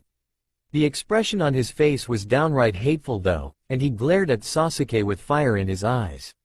Sasuke just smiled smugly at him and made a taunting motion. He charged again, but in the end, the outcome was the same. Neji seemed more skilled than the average academy student, but that was passing a low bar. However much those eyes of his allowed him to see better? What did the Byakugan do exactly? Well, whatever it did, Sasuke had trained her butt off before she had ever even unlocked her Sharingan. Her goal was to rival Itachi, not an above-average academy student. Anything but total domination against these children would be an utter humiliation. The boy fought hard, but eventually Sasuke grew tired of knocking him around and ended it by unceremoniously tossing him out of the ring. There were many excited exclamations from the children watching, all of them impressed by how easily Sasuke won, but only the instructors seemed to recognize the skill involved. I saw them glancing at each other with impressed looks on their faces, and it made me want to roll my eyes. This wasn't even the least of what Sasuke could do. Another few matches went by while I shuffled boredly on my feet. Sasuke seemed to be burning her fuse as well, watching the matches with a scowl on her face and impatiently tapping her fingers on her arm. I could see that she was only growing more and more frustrated as it became clear just how pathetic the other students were. What a joke, she muttered to herself. What an absolute joke. No wonder it only took a year for him to graduate. Are we the only ones with any talent? Are the teachers this weak as well? Pathetic. To be honest, I wasn't convinced that the instructors were all that strong, either. They were ostensibly chunin, but nothing I'd seen of them convinced me I couldn't take them on if I really needed to. Or if Sasuke was helping me. Though it was possible that was just because they never had cause to show their full capabilities in the academy, so I had simply never seen it. Maybe. Eventually, they had run through nearly all the students and I was one of the few left. I was actually slightly surprised they had called on me at all, but either way I took my place in front of a scrawny-looking kid with distractingly large eyebrows. I didn't bother taking any sort of stance and let him come at me with a wild shout. Unfortunately, he tripped halfway there and face planted into the ground in front of me. I saw Sasuke slap a palm to her face out of the corner of my eye. To his credit, he didn't so much as whimper as he picked himself up back off the ground, wiping the tears from his eyes and charging back at me. Still, he was far too slow, and moving out of the way in time to shove him right out of the ring was the easiest thing in the world. I started making my way back to Sasuke's side when I noticed that the instructor watching over my match looked incredibly annoyed, and I realized he was hoping I would lose. But when he saw the person I was walking towards, his frown turned into a cruel smile. Next, Uchiha Sasuke and Uzumaki Naruto. I paused mid-step and Sasuke blinked in my direction, and then we simultaneously broke into wide grins. It was incredibly obvious what he was trying to do. He wanted to humiliate me by pairing me up with the supposedly strongest student in the class, but he had no idea that we were about the same level. I wasn't entirely sure Sasuke understood all that, but either way she was eager to finally have a chance to let loose. She practically sprinted up to the sparring ring with me, taking her place across from me and doing some light stretches before we began as I did the same. Apparently the difference in preparation compared to our other matches didn't go unnoticed, and I could hear excited chatter coming from the crowd watching us, but I ignored it in favor of planning my strategy. Being locked in a small sparring ring mixed things up quite a bit from our usual routine. Not used to fighting in such a small area, huh? Sasuke said as she stretched her legs. This is going to be tricky. I smiled challengingly back at her. Ready? The instructor asked, looking at the two of us while subtly shooting me a glare. Sasuke's hand shot into the air. Question. The instructor looked a little surprised there was any question at all, but he gestured for her to ask away. Are we allowed to use ninjutsu? I nearly snorted. Of course she would ask that. The instructor blinked in surprise and didn't seem to know how to respond to that. It wasn't like anyone their age would be able to perform any ninjutsu anyway, or so he thought. Eventually he just said, if you know any. I suppose that would be acceptable. Sasuke gave a vicious grin, but I just rolled my eyes. The only ninjutsu she knew that would be useful right now was the fireball, and there was no way she would be able to weave the hand signs for it when we were stuck at such close range. I wouldn't give her the chance. The instructor once again asked them if they were ready, and I just nodded my head as Sasuke closed her eyes. Ready, begin, exclaimed the instructor, and I dashed forward just as she snapped them back open. One of the first thing I had to learn when I started sparring with Sasuke was how best to counter the Sharingan. Sasuke once told me that one of the reasons Itachi was so deadly was because he could trap you in a genjutsu with even the briefest moments of eye contact. Not to mention the predictive power the eyes gave you. How could you fight an opponent who could see your every move before you even made it and end the fight the instant you so much as glanced at their face? Sasuke wasn't at that point yet, but she was still extremely dangerous. It took her a moment to muster the concentration needed to cast a genjutsu, so she started off every battle with one to try to catch me off guard. Afterwards, she could only manage one if I was foolish enough to give her the time and space to cast one. I had lost more than one spar after doing just that, but that didn't help me with the other aspect of her eyes. At first I tried to confuse her, to move so wildly and unpredictably that she wouldn't be able to tell my next move. But it was useless. Those eyes were just too good. However I moved, she saw it coming a mile away and countered just as easily as anything else. I also had a brief period where I thought to try to overpower her, to punch and kick hard enough that she'd crumble even if she could block my attacks, but I quickly threw that idea in the trash. Sasuke would just dodge then, and what use was power when you couldn't even land a blow? In the end, I realized the answer was the same as the counter to her genjutsu: speed. It wasn't just that there were some attacks that Sasuke couldn't keep up with, regardless of if she saw it coming or not. The faster I moved in general, the less she would be able to predict. Once I realized that, I focused almost entirely on moving as quickly as I could, whatever I was doing. I didn't stop to think about my strategy or what my next move would be. I just moved. I also decided to start wearing some training weights during exercises to see if these helped me get any faster, though it meant Sasuke absolutely trounced me in the next match we had. It evened out again, though, when she saw what I was doing and decided to copy me. I had tried some other things as well, but in the end, the only thing that ever really brought any results was just moving too fast for Sasuke to keep up with. So with that in mind, I closed the distance between us as quickly as I could, avoiding looking at her face until we made contact. I heard her click her tongue in annoyance as she moved to parry my first punch. "You never fall for that anymore," she complained, and I looked back up at her with a smile. It was safer now that she had to focus on avoiding my attacks. I made sure to never let up, throwing every punch and kick I could manage while avoiding Sasuke's own. It was honestly an exhausting way of fighting, but anything less and I would lose. As focused as I was, I still heard the dismayed exclamations from the instructors refereeing our fight, and I was pretty sure I knew why. The first was obviously because Sasuke had activated her Sharingan. As far as I was aware, Sasuke was the youngest Uchiha to awaken the eyes in a long time. Even Itachi hadn't awakened them until he was a year older than she was now, and it spoke volumes about her potential. The second was because I was actually keeping up with her. More than that, in fact, at the moment I had her on the ropes, focused on blocking and dodging. I think I split my attention a little too much though, because a second later Sasuke's fist slipped past my guard and planted itself into my chest, knocking the air out of my lungs. In the next instant, she grabbed my arm and pulled me around in an attempt to throw me out of the ring, but I ground my feet into the dirt and threw a punch up at her chin. She jerked her head back in time to dodge it, but it gave me enough room to yank my arm out of her grasp. Sasuke laughed as I regained my breath and moved back in for another assault. "Don't get distracted, Naruto." My eye twitched in annoyance, but she was right. I couldn't lose focus if I wanted to win, so I ignored everyone around us in favor of pummeling Sasuke as best I could. Not that she made it easy. Trying to hit Sasuke was like trying to catch a feather blowing through the wind. The moment you made a move for it, it was already blowing away. In some ways, I had the advantage in this little ring.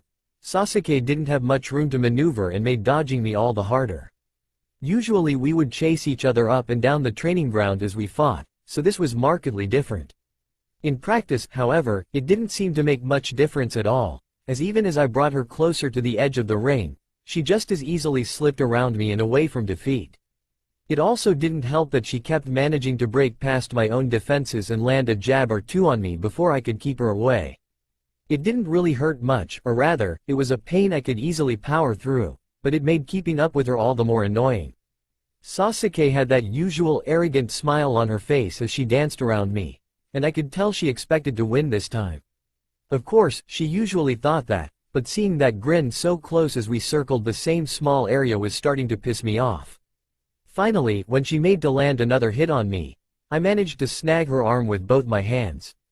I knew she would be expecting me to try to toss her out of the ring, so instead I pulled her down, knocking her legs out from under her. She hit the ground with a grunt and I followed up with a kick to her torso. I half expected her to dodge at the last second, but instead she grit her teeth and took the hit, using the chance to grab my leg and pull me down with her. Her foot came up at the same time, aiming for my chest, but I knocked it away with my arm and did the only thing I could do in that position and threw my head into her face as I came down. Sasuke cried out as my forehead collided with her nose. I think I heard it crack, but I was more worried about the tangled mess we'd gotten into, and I tried to use my position on top of her to pin her down, but she bucked me off before I could. I noticed her foot heading my way too late, and pain ravaged my skull as it crashed into the side of my head. I tried to shake my head free of the pain, but it only served to aggravate it further, and by the time I could think again, I realized I'd been still for far too long. I did my best not to meet her eyes as I looked up, but when I did, I saw her on her knees, hands rapidly signing in front of her. My eyes widened in surprise and panic as I realized what she was going for. It was too late to interrupt her, she was already on her last hand sign.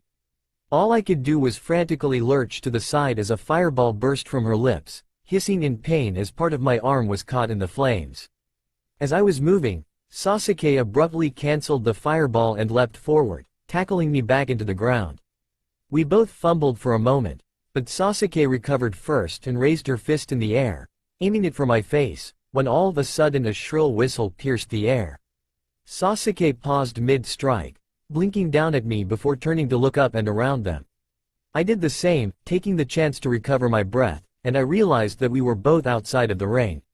In the heat of the moment, I had completely forgotten that this was supposed to be an academy spar, and I'd bet money the Sasuke did too. I wasn't entirely sure what happened, but if I had to guess, I had gotten too close to the edge when dodging the fireball and Sasuke's tackle had taken us both out of it. Ring out, the instructor called. Uchiha wins. What? Sasuke exclaimed, while I just rolled my eyes. How is that a win? I knocked us both out. The instructor looked a little taken aback by the objection, but answered anyway.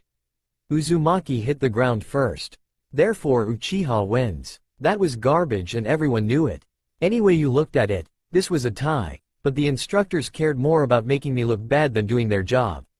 They were terrible ninja, honestly, but I was used to it. Sasuke looked like she wanted to argue more, but I grabbed her arm and stopped her. She looked at me with furious eyes, her tomo spinning dangerously, but I just shook my head. It wasn't worth it, and really, neither of us would have been satisfied with a ring out anyway, even if it had been legitimate. Sasuke looked livid, but in the end she only gave a frustrated growl, letting her blazing eyes fade back to their usual black as she picked herself up. She stretched out her hand to help me up, and I gladly took it, popping back up next to her and only wincing slightly at my singed arm. I could hear the instructors all praising Sasuke for her incredible performance, especially her use of the fireball jutsu, but every word they spoke just seemed to piss her off more and more. We were still holding hands, so I decided to do something before she cracked, and gently pulled her away from the spotlight and towards the back of the crowd. People still watched us, but at least this way we weren't the center of attention. Sasuke grumbled only vaguely coherently at the unfairness of it all, and I just smiled lightly and pat her cheek. This was life for me, and Sasuke would likely be seeing more of it now that we were attending the academy. Of course, Sasuke just gave me a disgruntled glare and swatted my hand away, making me giggle at her reaction. I also noticed that her nose was slightly crooked and slowly bruising, so with a mischievous smile, I reached up and cracked it back into place before she could react. Sasuke yelped, more from surprise than the pain, but the way she jumped was hilarious either way and it made me laugh aloud. You little. Sasuke took a threatening step toward me, and I just smiled widely at her and backed away playfully, half prepared to bolt if she actually gave chase, but our little game was cut short when an instructor called out to them. Uzumaki. Detention after class for harassing Uchiha. Now separate and stop bothering her. We'll be testing target practice next. I glanced over at the angry teacher and rolled my eyes. I don't know why they still bothered giving me detention when they knew I wasn't going to show up for them. Sasuke, though, once again looked livid, and opened her mouth to shout back something likely filled with more than a few expletives, but I quickly slapped my hand over her mouth and gave her a dry look. It seriously wasn't worth it. Sasuke glared at me for a long moment, but I just shook my head. Eventually, she relented, pulling away with a huff and stomping off towards the target range. The instructor shouted something else, but I had honestly stopped listening, so I just followed after Sasuke without paying him any more attention. Target practice wasn't really something you could shine at. You could only hit the bullseye so many times before it became mundane, and Sasuke and I did just that. That wasn't all we could do, of course. Sasuke knew that cool trick where she knocked her kunai off course with another kunai, but the range wasn't set up for that sort of thing, so in the end we just got through with the best score we could achieve. Well, Sasuke did. Who knows what they did with my score? When all was said and done. That's all for now. If you enjoyed this video, then please like, share and do comments.